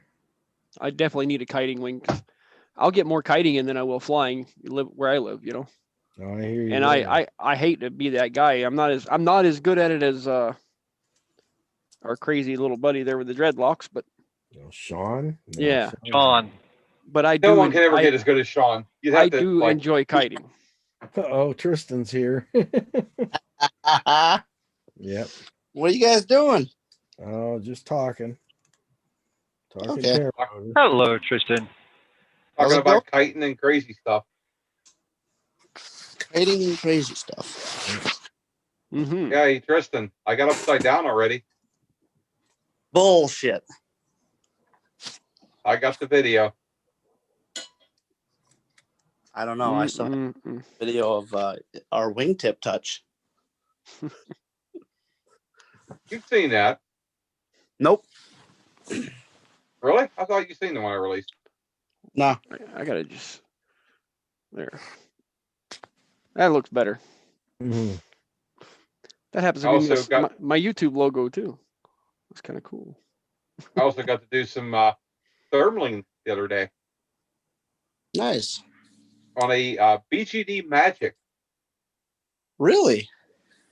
Oh my God, that thing lifts you up and you have to fight to get back down. I've heard that they have a lot of lift. Oh yeah, I thought my K2 was lifty. The Magic is like a magic carpet ride. You get up there and you can't get down.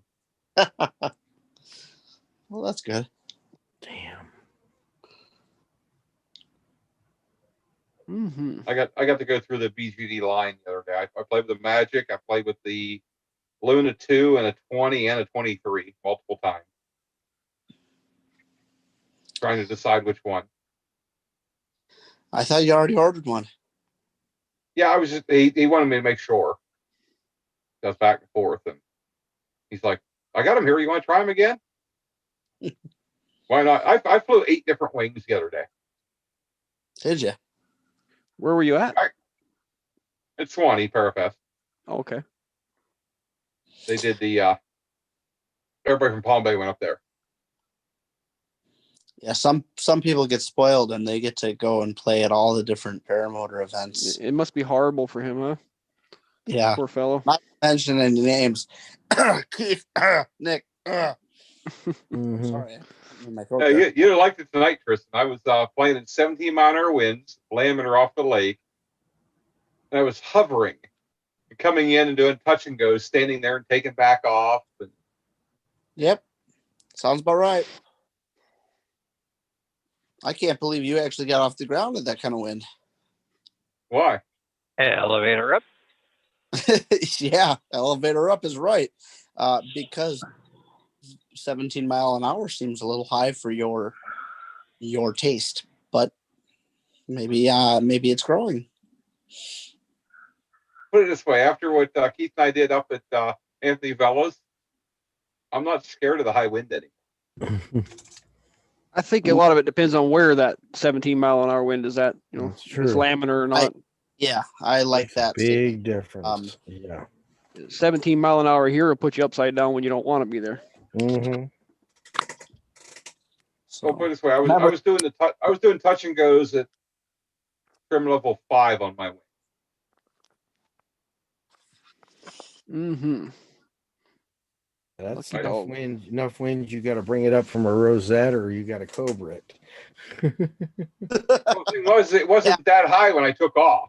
Okay. It got up there when I was playing around and I was trying to get down. I kept putting the trims out and I realized that's how I could stay still and not go backwards. And then I started playing around with, well, I'd do that. I'd be at like 60 foot. I just let off the throttle a little bit, pull a little more brake on, and realized I was going backwards slightly and play with that to see how far I could hold it, where I'd go backwards or just hover.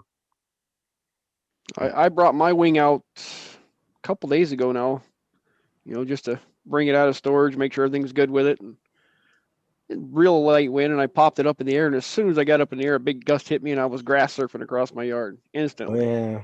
It was great. I wasn't even hooked in. I was just holding on to the dang thing. You know you got some wind when that's happening. Yep. Mm-hmm. Now you Good- used to good pull times. it out of storage. When's the last time you flew it? Over a year ago. Yeah, it sucks living in North Dakota. As you can see from my background, that's what it looks like in the summer. On a nice Hey. warm day. What part of North Dakota? I'm all the way up 8 miles south of Canada border, right in the center. Okay, so you're up there.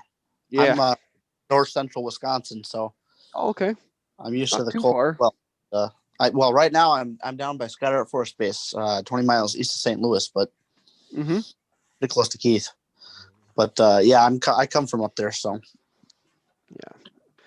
I love it here, except for the crappy flying conditions. Mm-hmm. Yeah. You guys have this thing called winter. Oh yeah, and it lasts 9 or 10 months out of the year. Yeah.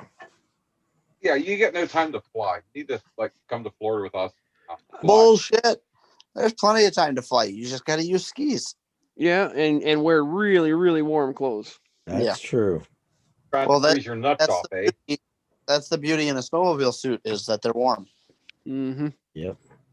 The Problem is only you can't. complicated You part put is all the the gear on, you can't feel everything. Feel I- what? I need a good pair of heated gloves. I think that'll be a game changer for me. 'Cause Oh my hands God, yeah. freeze. I don't fly in the winter down here without heated gloves. I mean, Mhm. Yeah, I just got on my pair of heated gloves, but that's because somebody or the wrong size.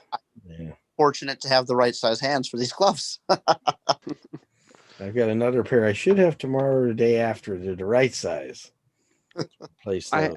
I have such a hard time getting the right size gloves. You're too small, Keith? No, I have a good set that fit me, but they're starting to wear at where the batteries go, the little doors are starting to Okay. tear. The seams are a little bit and that. Just starting to get some wear and tear. I've been flying them a couple of years pretty heavy. And Yeah, they're I'm one of these them weirdos others- with like triple XL hands, so I have a hard time Mhm. getting good gloves. Understood. I should have been a carny, according to Austin Powers.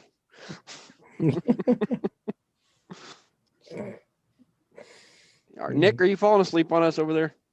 No, I just lean back. My back's hurt. Yeah, you're gonna be asleep. I know it. I ain't gonna be asleep. I've been up like 9 hours today. 20 months. That was me last time. Mm, I hear you. It was a rough day. I had to fly most of the day today. I Somebody just has- now came out of my COVID. Feeling better now. Well, Or good. COVID Glad to COVID hear that. shot, excuse me, not the actual COVID. Okay. Can I ask what shot you got? I had the Pfizer. The first one I was a little sick. The second one it put me down for 2 days. I had 104 fever. Ugh. I was not feeling well. Can I ask if they offered you others and you chose that, or that's just what they offered? That's what they gave me. Since I'm a teacher, I was one of the first ones to get the shots, and Yeah, you've had it for at least 28 days. So yeah, when they gave you the first injection, did they go over side effects with you? did not. Really? They gave me a paper to read. That was it. And I just got off of Facebook where a coworker of mine who's active duty military, he posted his little card saying he just got it, and I asked him the same question. he said, no, they didn't tell me anything. They just stuck it in the arm. Yep. I just got done. I haven't had a vaccine myself. I just got done doing the training to give those vaccines. And part of that is understanding what's in them and Right. the side. And out of all of them, the Pfizer is probably the one with the most negative side effects. Yeah, it gave me, like I said, 104 fever. My face peeled. A bunch of other stuff happened to me. Yep. Dude, no I thanks. can tell you right now that if I knew I would experience all of the side effects from that vaccine, I wouldn't get it. I would rather get the virus. Yep. It was hard. I thought I was going to die for a few days there. They got some nasty side effects. Yep. I wonder where you've been. You haven't been on in a while. Man, I didn't even know who I was for a day or two there. No, thank you. No, thank you. Damn. Well, But thanks to Keith and a couple other guys I've flown with, I now enjoy midday flying. Midday flying can definitely be exciting, Mhm. but it could also be enjoyable if you have the right wing. Oh yeah. I tell you, with the Nuke, you set the trims out about 4 or 5.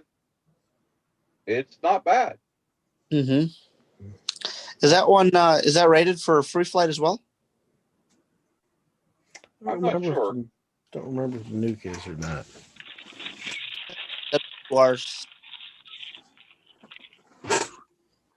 I can tell you on the Luna 2, I really felt safe out there midday with that.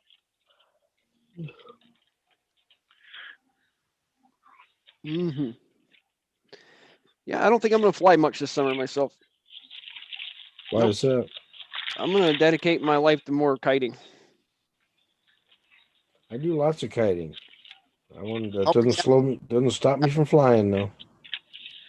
Oh, I'm still going to fly. Me? Yes. Oh, hours total? Oh God. Yep. I'll have to go back and check all my videos, but if I had to guess, maybe 30. I don't fly much. Not like everybody else. 30 hours of flight and countless hours of kiting. Oh God, kiting? Enough to encourage you to get back in the air? Oh man, I've kited for. I'll bet I have 300 hours of kiting in already, easily. Okay. When I first started, I was self-taught, and I did nothing but kite for the first 2 years before I ever flew. So, with that being said, how come you want to dedicate the summer to kiting and not flying? Not the whole summer, but majority of it. I want to get better at it. I feel like I need to get better. I mean, okay. I want to increase my skill level, I guess. All right. I actually went with Nick and I went down to Alabama, and I took some actual training also this last summer too. I always want to make it better, safer. The safer I feel, the more confident I'll feel when I fly, I figure. You buy that seed, I guarantee within a week or two, your kiting game will go right up. I know it will. That damn seed. That 30 meter of mine is just so hard to kite because, I want to kite on days when it's not flyable here, which is majority of the days. I mean, I'm lucky to get 10 days of summer that are really good flying days. The rest of the days are crap, but I could kite on all those crappy days. And, with the getting wind you good got up exercise. There, you can kite that seed and all the high wind stuff and not get crashed. Yep. And then you'll pick the 30 meter up after having the seat up for a little bit. It'll be nothing. It'd be like handling a battleship. Yep. That's my plan. Man, I love that seat. I was having fun with it down in Alabama. It's an addicting wing. Keith even had fun with it up there at Florida last time. Yeah, it's a fun wing. It's just it does require some wind to fly it. It's not a low wind wing, that's for sure. Mm-hmm. Well, it's for days when you're blown out, which would be perfect. Yeah. That's it. In North Dakota, I'll probably get some airtime with that sucker the way the wind we get up here. Get you a good kiting harness with a. I'm gonna get I'm gonna get a free flight harness to go with it. That's the way to go, man. I'm telling you, they're comfortable. It makes a big difference. BGD actually makes a nice looking one. The snug harness I was looking at. Mm-hmm. I've seen those and I agree with that. They did look quite nice. Mm-hmm. And if Yeah, you're going sure. to go with the BGD, you might as well get the matching harness. Mm-hmm. That'd be cool. Cool. I'm I'm P. kind of slowly going the whole BGD route.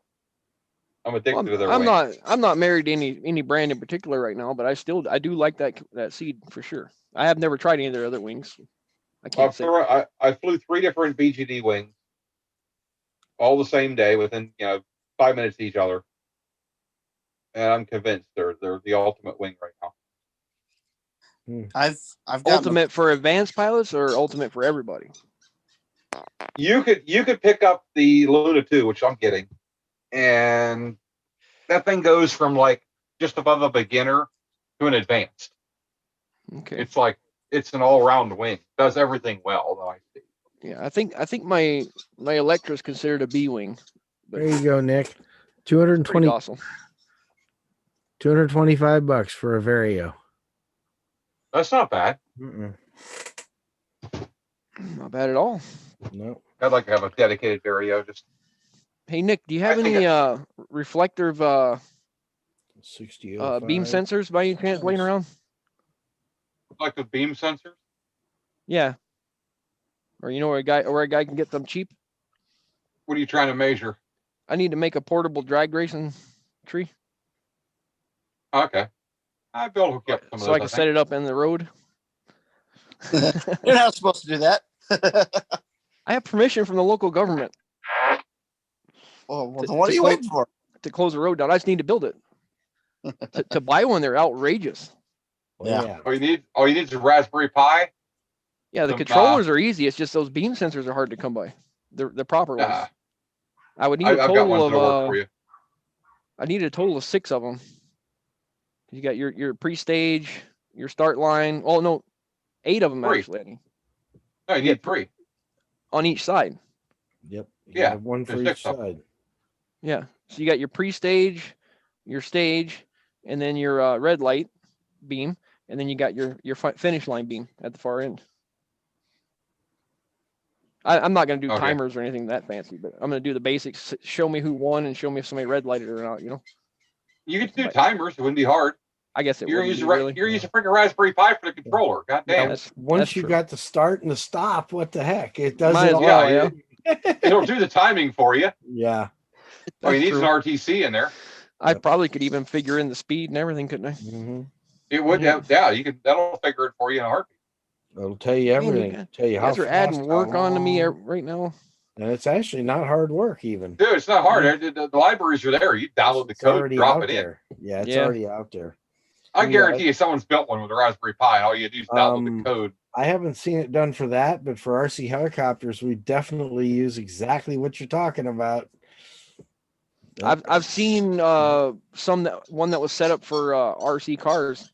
It would Yep, probably just same be a idea. larger version for an Yep. That's actual the only drag difference. Yeah.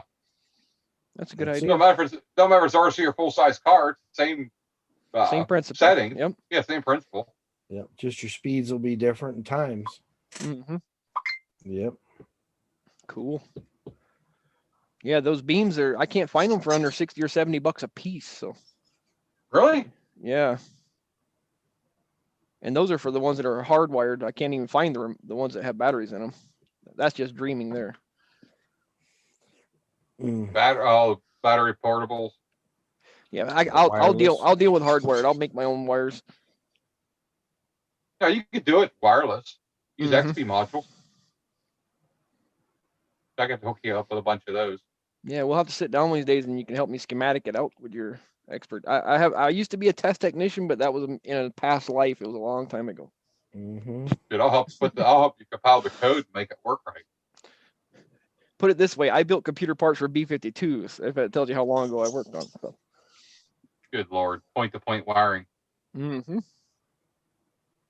Built stuff for Honeywell, IBM, nuclear missiles, you name it, man. We used to do it. Tried to kill people. Somebody had to do it. Damn right. Yep. I built the guidance system for JDAMs when they first came out too. Or Nice. helped. I didn't do it myself, but I Oh. helped. Nice. Yep. Those were a huge deal, turning a dumb bomb into a smart bomb. That saved a lot of money. Oh Yeah. yeah. And there were a bunch yeah. of bomb bombs laying around. we got who is it? The big old jet company over here in St. Louis. Boeing.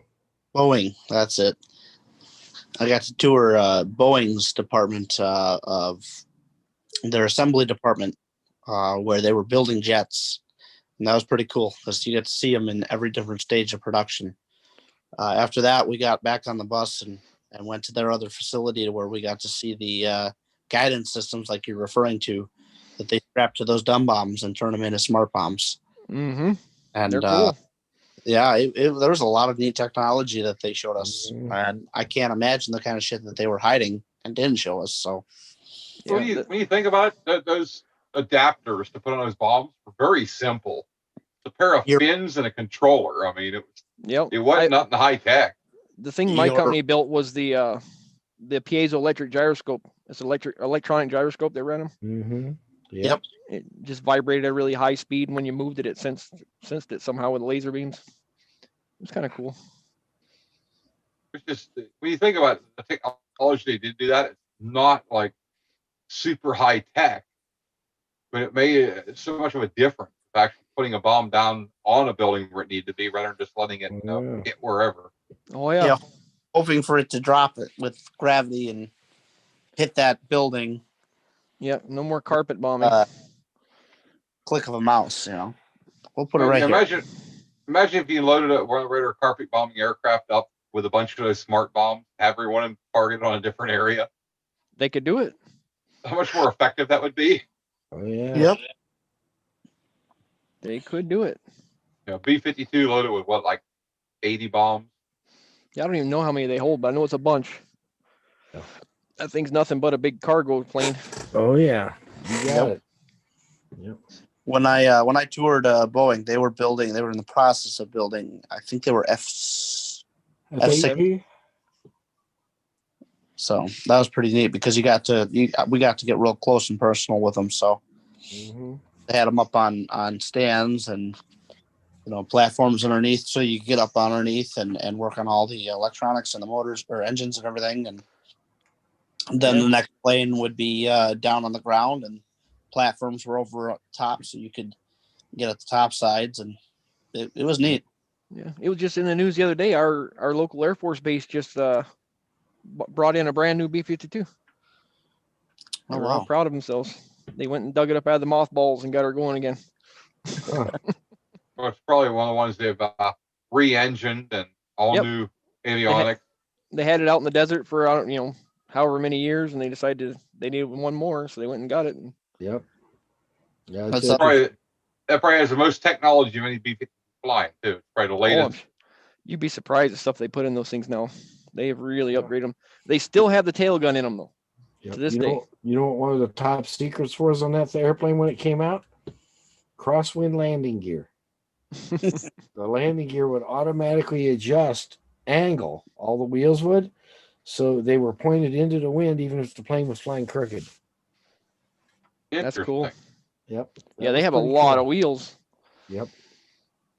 Well, it's a lot of weight that thing takes off. Think about it. It's loaded up. When it returns, it don't weigh nothing. When it takes off, that thing's a ton. Yeah, when they're full of bombs, they don't even take off full of fuel. Nope. They can't. They take off and then refuel. Yep. Up there. Well, I mean, but that's how you can bring that many bombs up. When you think about it, the weight of the bombs, I mean, they're not light. The average bombs that I've seen in person are all 500 to 1,000 pound, and they go much bigger. So I think it still has a maximum load, so the bigger the bombs, the less it carries. I think at one point. I heard they found that one that we lost a few years back though. Oh, that nuclear bomb. Yep. What? Yeah. Oh yeah. Yeah, they loaded it up for a training mission by accident. You understand? There have been 5 nuclear bombs lost that have been dropped over the years by mistake, or they had a airplane failure and they had to drop the bomb as part of the safety thing, and most of them haven't been found. I have not heard that they found it though. I remember that, but one of them anyway. I heard they found. Yep. At least we found it, not some other country. Well, it was in probably Nevada desert somewhere. That's usually where they go, or down In south. that case, They take off from North Dakota, they One- fly down to Texas or somewhere, and then they come back. That's Well, I know their- one their- of them they found was out in the ocean, was off of Florida, someplace. I don't remember where. Crazy Uncle Bob signed off. Uh-oh, he must be tired, my buddy. Yeah. We got Casper PPG on here though.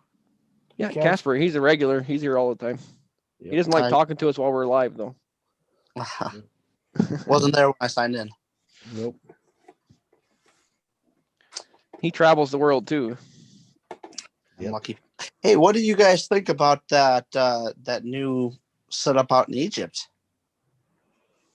I'm not Flying familiar by with it. The fly-in?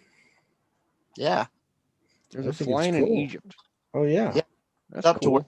fly around the pyramids. Yep. I I saw. seen that they do it every year. I seen that last year. Mm-hmm. I wonder what that cost. That would be kind of. No charge. It's whatever it costs to get there. You remember that guy that was on Robert Michaels for National Geographic that took all the Yep. pictures from Pyramid? I remember his Yep. from Egypt. Man, those are beautiful shots he took. Oh yeah, man. Some awesome stuff. That would definitely be one you take like every GoPro you can get a hold of with you. Tons of Yep. cards. Yep, Sony cameras and everything else strapped all. Yep. I would want a red with really good lens strapped on my front of The my only camera. problem is you're going to need a bigger glider to carry all that camera gear. Yep. No doubt. Yeah, I'll follow you in my trike. We'll just cover that sucker with cameras. Yep. Jack wants to go, Keith. I know. He's like, let's go next year. I'm like, We'll see. I don't know. We'll see. Yeah, we'll see. It's I've a lot. never. That would just be an epic flight though, going flying around pyramids. Oh, that'd be amazing. I've never I mean, left the think about it. country How many without how a. many people get to do that? Exactly. I've Not never many. left the country without a gun strapped to my back. It'd be interesting. Left Yeah, the country. no You don't kidding. leave your house without a gun strapped to your side. What are you talking about? I'm saying I've never left the country without a gun. Oh, unless you count Canada, but they don't count. I just go up there to eat Chinese food. Only gone to Canada, and that was for fishing trips, so we didn't eat guns. But Right. They frown upon that if you bring them across the border anyway. They tend to get uptight. Yeah. I thought you were like required to have one in Canada. Oh no, No. no. That's the last one thing else. You know the funny thing about Border Patrol is you go into Canada on like a normal trip. You know, Canadian guys are like, hey bro, what's up? How's it going? Have fun. You know, go enjoy yourself in Canada. You're up there for 30 minutes and you come back, and the freaking U.S. people just about strip search you to come back. Yep. Good Yeah. Lord. You know, I'm Yep. like, I'm afraid you're bringing the back last that time I- Canadian weed or something. the last time I was like, dude, I was only up there 30 minutes or not 45 minutes. I went and bought Chinese food. You want my leftovers, man? Here, come on, leave me alone. And I know the guy that was accosting me. That's the bad part. He doesn't live very far from me. That's pretty bad. That's funny. Yeah. I think they just makes their lives more interesting. they really. I mean, we didn't get searched in any way, but they did ask, if you left the scales on any of the fish, because that's a requirement.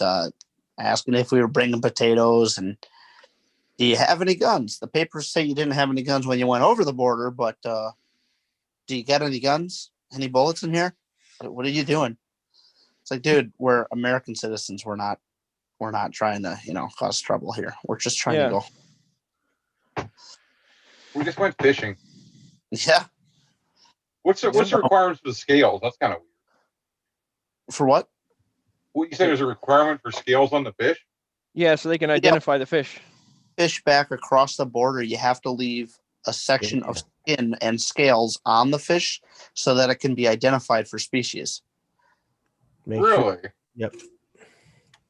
You cannot fillet it clean all the way without scales and skin, because they need to know if they pull out 30 fillets, they need to know exactly what fish they came off of. That's different. Nick, turn on screen sharing. You forgot again.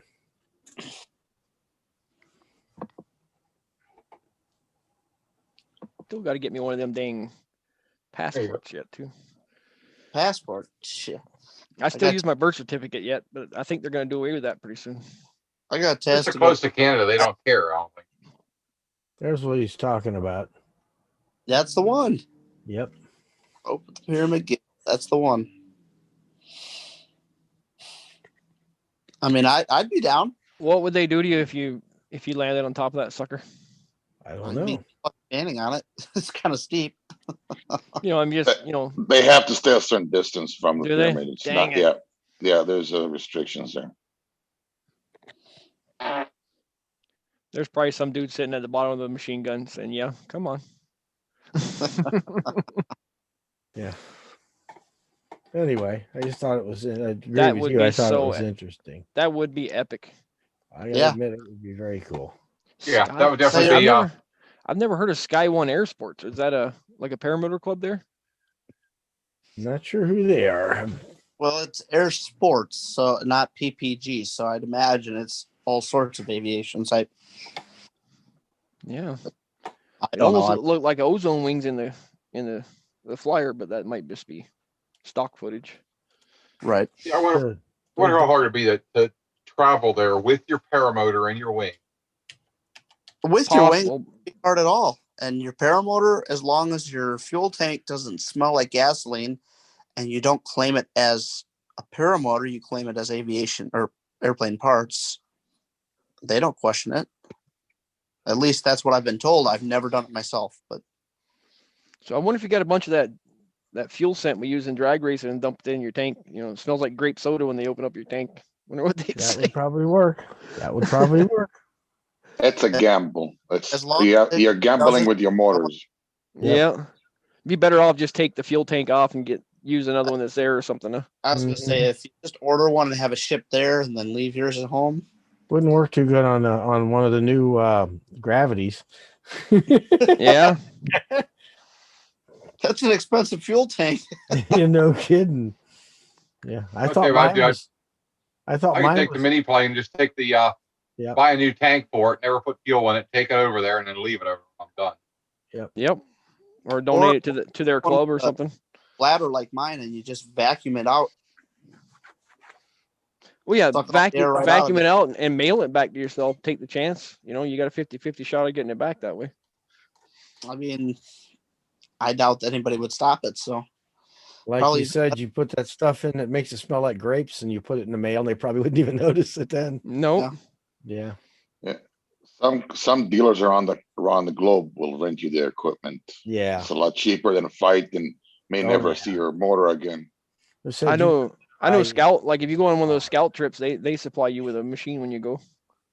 Yeah, you take your wing and fly their motor. Yep, Mm-hmm. which is the way to do it. I'd be all right I with that. saw. I'd love to go on one of the scout trips. I'm not sure if I can fly a scout. I'd, Why I'd is that? fly the those new motors, the new units with the 3D wave shift. I'd like to see how they handle with both arms unlocked. I tried Tucker's on. We were up in PA for that balloon fest, and that thing was heavy. And the way you had to lean back to launch it, I don't think I could Ah. run like that. They've got a new one out. They got another one out now. I forgot what it's called. That actually auto adjusts itself, so you don't have to lean back like that. Oh, so you don't have to lean back and run weird. Oh, when you're launching, it sets the prop at a different angle, and when you put load on it, like lift, the prop changes angle and the seat. Oh, so it's got a pivot point on the motor end somehow. Some kind of setup on it. I know that. I Oh. remember looking at it when they first released it. Mm. What is the guy that runs Scout's name? Is it Miroslav? I think. I can't remember. Miro or something like that. Yeah, Yeah, he- one of the guys. He contacted me last year and invited me on that big Scout trip to Iceland. And I just through email, and I told him, no, I'm not good enough to do something like that. He said, well, come a few weeks early. I'll train you up. I'll make you good enough. He told me. What a guy, man. That would be I'd like cool. to go on that. That'd be a fun one to do. He seems like a Mhm. character. I'd like to just meet him. Mhm. I'll tell you what, if anybody invited me to go on any kind of trip like that, that'd be no questions asked. I'll see you there. I had just written them some comments, and I was talking to their sales guy. There is somebody. Yeah. hmm What's that? There is somebody that might have a say in whether you go, Tristan, but your uncle. Who's that? Your- Uncle Sam. yeah. Oh, yeah, Uncle Yeah. Sam. Well, Every day we get closer and closer to his opinion being null and void. I remember that day. My combat boots are still hanging from a tree in the yard. I won't do that because they're the best boots I've ever had. But I know it hurt my feelings, but I had 2 pair. I had to put one up there. I just It's actually like get another pair before you leave. Yep. Keith and a group of the local pilots here are scheduled to go down to Florida for roughly a week to fly down on Mexico Beach and whatnot, and it's coming up pretty soon. I put in my leave for it, and just about the time that they were supposed to approve it, they gave me soft tasking for a 6-month-long TDY as a COVID relief team. And they said, well, we'll approve your leave, but if we call you, you better be here. And I'm not going to Florida to get a phone call and say, hey, guys, sorry, we got to turn the bus around. I ain't doing it. You could just jump on a Space A over there. If there is a Space A. Otherwise, you're paying for short notice flight back. I flew Space A all the way to Tyndall Air Force Base in Florida once. It got me there pretty quick. Well, right. But you had with the whole COVID situation. Yeah, that was a long time ago, I guess. Not easily found. I honestly don't even know if it's allowed right now. That scared me though when I was on that trip. I was young E4. I'm gonna fly to Florida, because I'm from Florida originally. I just went down there to visit, and I was in Scott Air Force Base, and they called me up and they said senior airman trim, which I didn't know what a fucking senior airman was at the time because I was in the Army.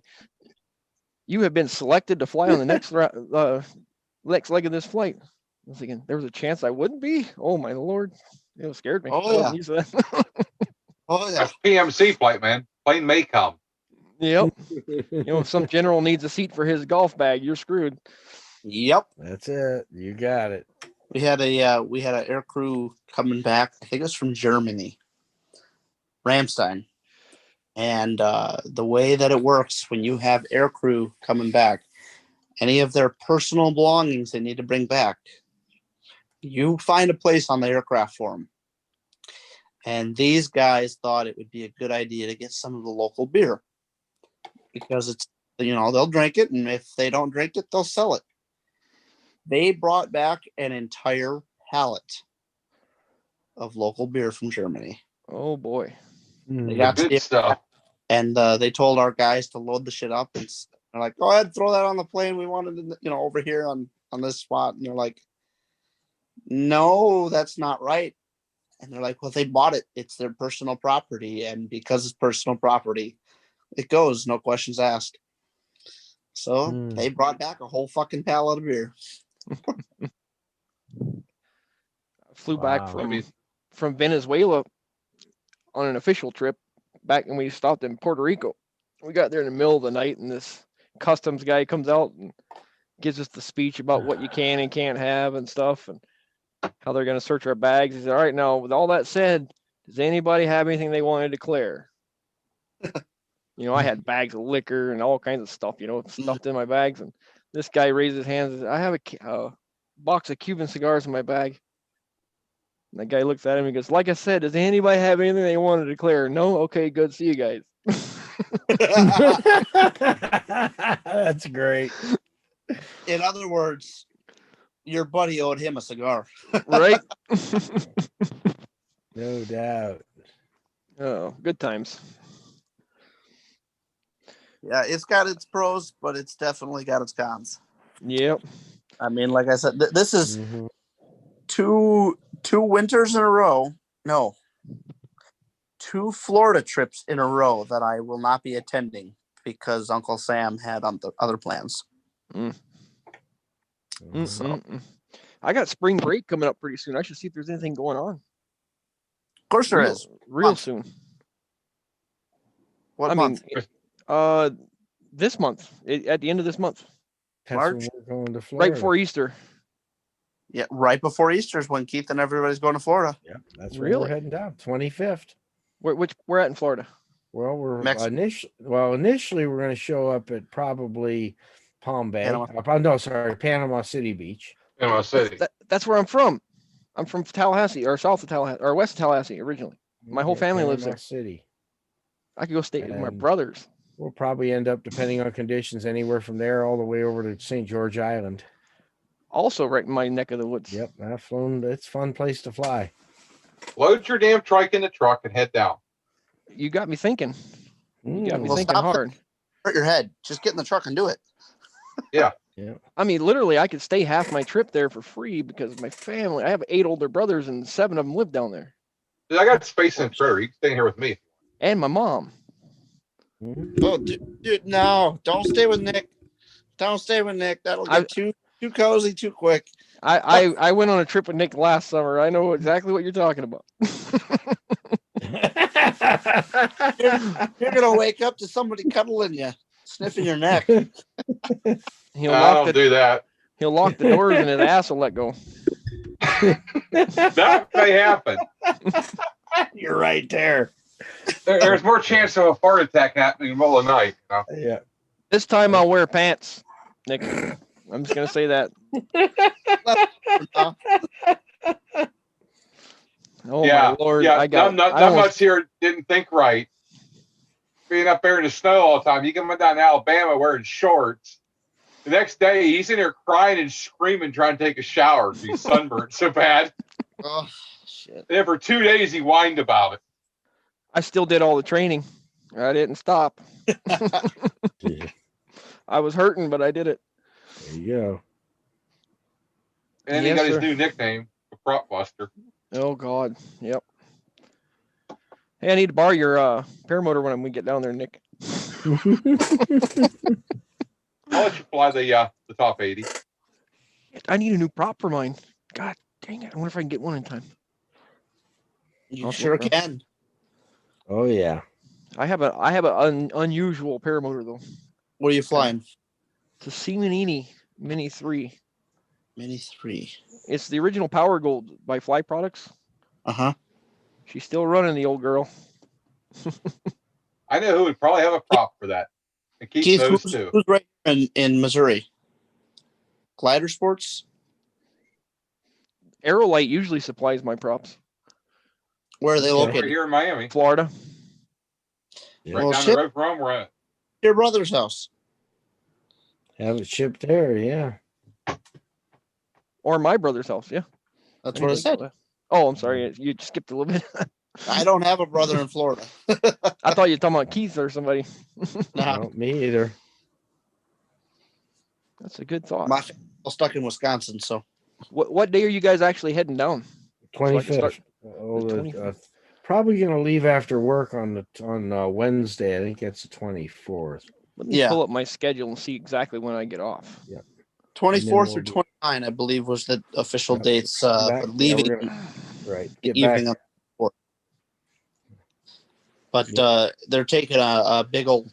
It's an old old coach bus, so it's got at least a 200-gallon tank, so they can go all the way. Yeah. And so they just rotate, let somebody sleep, and then it's their turn to drive.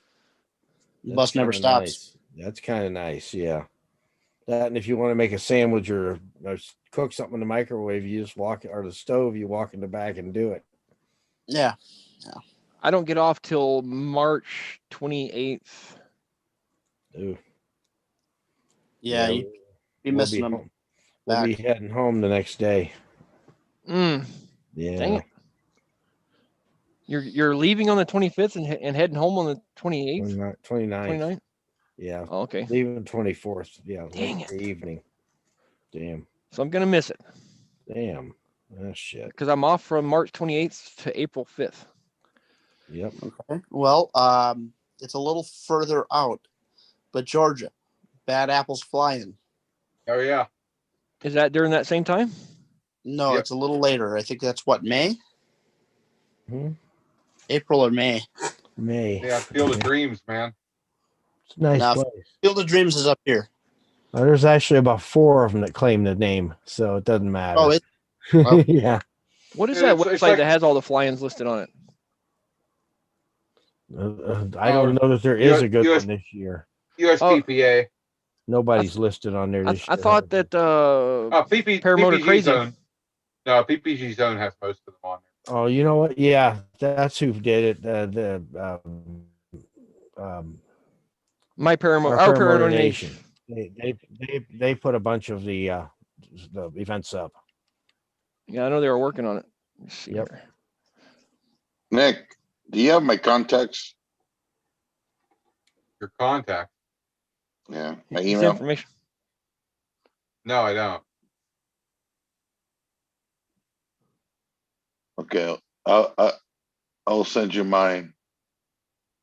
I Oh, need Josh Bolton's. I sent him an email, but it doesn't seem to respond. I'm trying to get the seed before John here gets one. You sucker. Just buy 2, Casper, and loan your buddy one. I'll give it back in about 10 years. Oh, what a nice guy. He'll give it back all wore out. Hey, it's a hard deal to pass up. Hey, according to this, Bad Apples is May 13th through the 16th. Man, Sounds- yeah. Sounds about Yeah. right. Be there or be square. They don't have the one in Florida listed. The one in Florida. What we're doing Yeah, is in just March. guys. Oh, it's What just we're you doing is guys. just- Yeah. Yeah, just our little group get together. Oh, and not- okay. There's a group of about eight guys going down. Hang out at the We beach. just go to the beach and, you know, we play beach flying and with the wind. do crazy stuff. You guys gonna camp Fly out with- at State Park on St. George Island there? No, because they don't like us there. Last time we tried to go to State Park on St. George Island, they told us the bus was not welcome. Really? They have problems with RVs. Yep. The bus wasn't allowed. I think it's because it's too heavy. I That's don't want to use that bullshit, kind of you language, know but it. yeah. Yep. I'm trying to think if I know Not- anybody that not lives very down nice. on the beach. We have great places to can't- go. Oh, it's no problem. Yeah, we camped at the freaking Walmart parking lot on how many nights. Then we went to that campsite. Yeah, we got a campsite we stay at sometimes. We've got Walmart. There's a few places we stay down there. It works pretty good. There's Tate's Hell National Forest you can go stay in. Yeah. That's right there. Probably we got to like where we were parked at the beach here at Mexico Beach. We probably could have just camped right there. They wouldn't say anything. One night they probably would have let us, but I don't know if I'd have pushed it. Well, you sit there one night and you go up somewhere else the next night. Yep. There used to be a guy that used to train people right in that area too. I can't remember his name though. He was a paramotor or a paraglider pilot most of the year. Then he trained in the summer. Well, that was at Panama City Beach. Yeah. Yeah. He taught there. Yeah, I've heard about that. I can't remember his name off the top of my head though. I want to fly Panama City. We didn't get to fly that last time. That's a Have- nice place. It's beautiful. There's the beach, hotels or whatever, right up on the water there though. Might be a little Mhm. tough. No, it's No, not. there's one open area with like a dog park or something. Oh to ride God, no! to. Even on the other side, it's good. We flew all up and down the beach last year at Panama City. It's Okay. fine. That's where they used to do the beach blast. Mm-hmm. That's a big event. That was there, right on the beach. But didn't the officials in the area shut that down? The event, they quit fighting them over it. A few guys show up to fly, they don't care. Oh, okay. Yeah, if you don't, Nick, you got the text? you bring your closest 1,500 friends, and they get a little uptight. You know. What about your closest 150? Yeah, that still may be pushing them. I don't know. They might be pushing it until you all get together in a group talking to them. Then they'll Yeah, step it says back and here's put my their hats in their contact. hands. Well, Get but for get a real, few- I got the Yeah? opportunity to go down to the Bad Apples flying. Do it. There's very few events this year that I am making sure I'm going to be at, and Mhm. I'm hoping that is one of May- them. May I look 13th. forward to that one. Yep, I've got the time set for that. I have graduation on the 13th. I can't go to that one. Dang it. Do the students really need their teacher there at graduation? No. Yeah, They already- we don't need that. they know that stuff already. You Hey, saw aren't it. you guys teaching by Zoom meeting anyways? No, I'm back face to face again. I'm a heavy equipment operator teacher, so Tell them you got the COVID. I really feel sick. I'm in quarantine for 2 weeks, you guys. Cough. What's that noise? Oh, that's a paramotor. Don't worry about that. You got It's to fly it's mid 20, you know. You got that's to fly. a breathing machine. Moves the air for me. Mm. Oh man, something Have a else. good one, guys. That's a snow blower. You leaving know us, what I'm Casper? talking about. Yeah, it's late. I'm in Yeah, Nate's me neck of the wood too. now. So Yeah, I gotta Oh, get to you're up bed, to too. Pittsburgh. What the hell? Dang it. Yeah, I gotta hit it too. I gotta be up in the morning at 5. Yeah, I guess I'm supposed to be also. I'm supposed to Yeah. fly in the morning. His first flight. Nick, nobody asked you.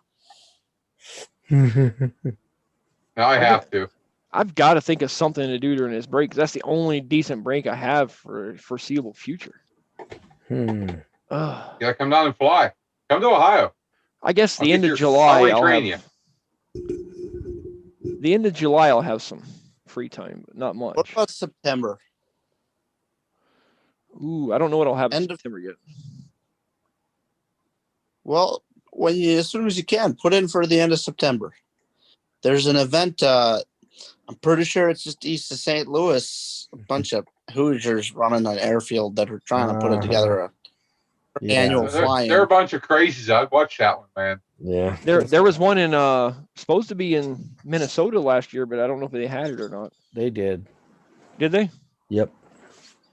I didn't make it. Sorry. Keith does one up there, and it's a bunch of crazy stuff. They play with guns and Yeah, the one in blow things Minnesota up. is paramotors. The big things, I forget what they're called right now off the top of my head. What are they, Keith? They look like a paramotor, but they're big. Oh, powered parachutes. APCs. Powered Yeah. parachute, yeah. Those things. They had everything there. Big lumbering beasts. Oh yeah. Those things are faster than us, man. They They tell me. can. They can be. It depends. Yeah, very few of them are faster than us. Most of them are just like larger and they go slow. And they require Can't maneuver. 65 horse engines to do what we do on 25. Yeah. Well, they tried to talk me into flying one of them suckers down there. Oh, they're in Alabama. fine. They fly fine. It's just, Oh, that one Rudman had, yeah. That I don't know. That one was a little sketchy. Oh yeah. It had a cracked frame. Yeah, I wouldn't fly. Oh it either. no. Nope. Mm-hmm. Yep. Otherwise, I would have gave her a shot, but that crack made me nervous. It had a rocket power. It had the rocket powered chute on those, so you could at least pull that. If it was still attached to something that was attached to me. Yeah. I wouldn't. Depends on which piece of the frame broke off. Yeah, that would make me nervous. I'd It was the stanchion for the have to motor pull that that broke. chute. Guys, Yeah. have a good night. I will Good talk night, to you Keith. later. Good Yeah, night. I gotta sleep. You're out of here. Yeah, I should have been to bed a little bit ago. Okay. Good night. Is it going to be nice this weekend? Supposed to be nice We this didn't waste weekend. no time. It's gonna be really nice What here about all here, weekend. Where are you I at? don't know. You're at If it's nice this Scott? weekend, I'll be flying. Scott Air. I'm in You said you're Florida. at Scott Air Force Yeah. Base. That's in Missouri, right? It's just on the east side of the river, so just in Illinois. Okay, Illinois. Yeah. Keith has his own field out in Huron, so he's about a half an hour to 45 minutes straight east on Highway 70. I'm tucked into Belleville, which is the side of Scott Air Force Base, so it's about a 45-minute drive for me to get out by Keith. But that's home field for me. Supposed to be rainy Monday, Tuesday, Wednesday, and Thursday in Springfield, which is fairly close, right? Yep, it's about And an hour north. And then Friday, 50, Saturday, 55, and Sunday, 65, a high, all sunny. No, I don't see the wind forecast for you guys. But I'll take it. I'll take it. yeah, the only sunny or not non-rainy Hell, I days might is take a this weekend. 10 candle. That's good. You'll, That's good. you'll take anything that's warm that you can fly in, won't you? Hey, Right? I just picked up a flight suit today, so now I can fly in colder weather. Shoot, it's An gonna actual be flight, not that damn Air Force Yeah. suit that I was. it's gonna be warmer here on Oh, you didn't get an Saturday Air Force? than where You should you're have an at. Air Force flight suit. It'll look cooler. I wore one when I was out with where the hell were we? We were in Louisiana, Kyle Lowe's. That brown thing Oh, I yeah. was wearing. That's Air Force suit. Yeah, you should have. Those are actually nice. They're comfortable. They're If it- paid in. If it's not windy Saturday, I might try and go for a flight. Well, you better. 64, just send it, man. 64 degrees on Saturday here. Oh yeah. That's a heat wave for you guys. That's an extreme heat wave. We still have snow on the ground in some spots. I was just gonna say, how recent is that background of yours?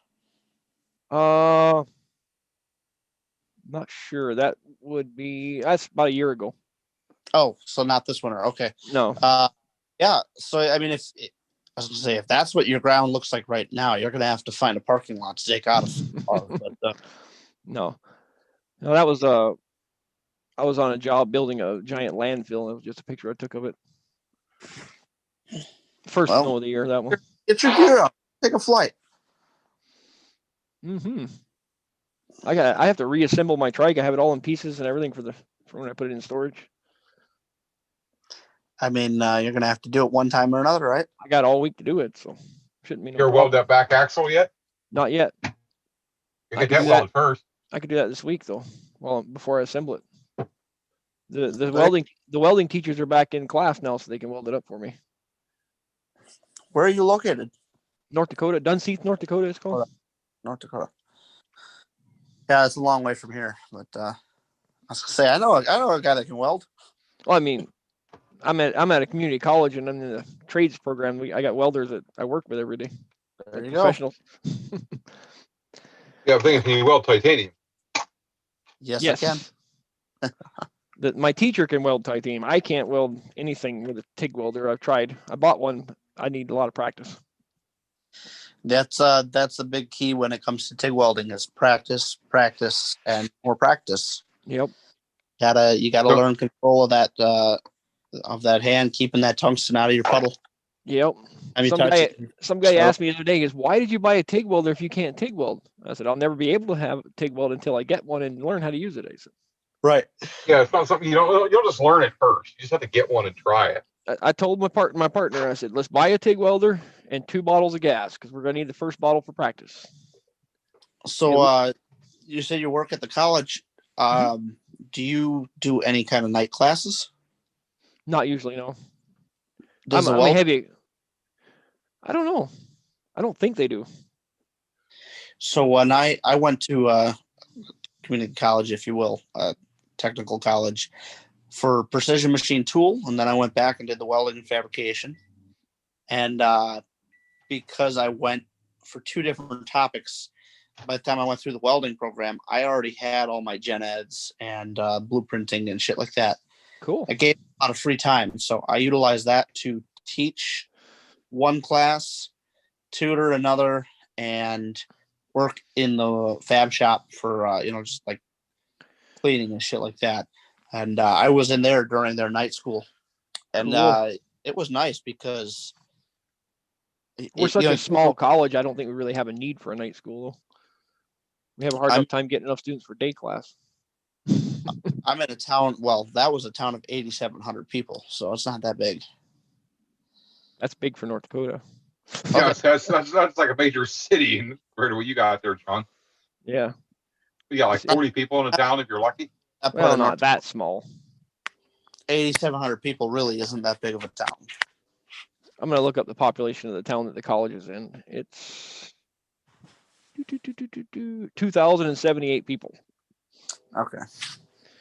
I'm surprised y'all got a community college there. It's an Indian reservation. It's a tribal college. Oh, okay. Yep. Tell them what toy you just got this year. The what? Tell Tristan what toy you got this year. Which one? my new bulldozer or my new VR simulator? Yeah, both of them. Yeah. Yeah, I got a brand new John Deere dozer and a brand new GPS or what do you call that? Virtual reality scraper operating simulator. Nice.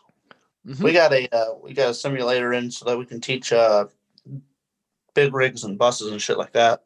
Yep, we have 2 of those on campus. I'm not a CDL teacher though, but they're cool. They just bought a new same company. We're not live anymore, are we? Oh, okay. I'll keep quiet about the rest. Oh, you're all off. We probably should go off alive anyway.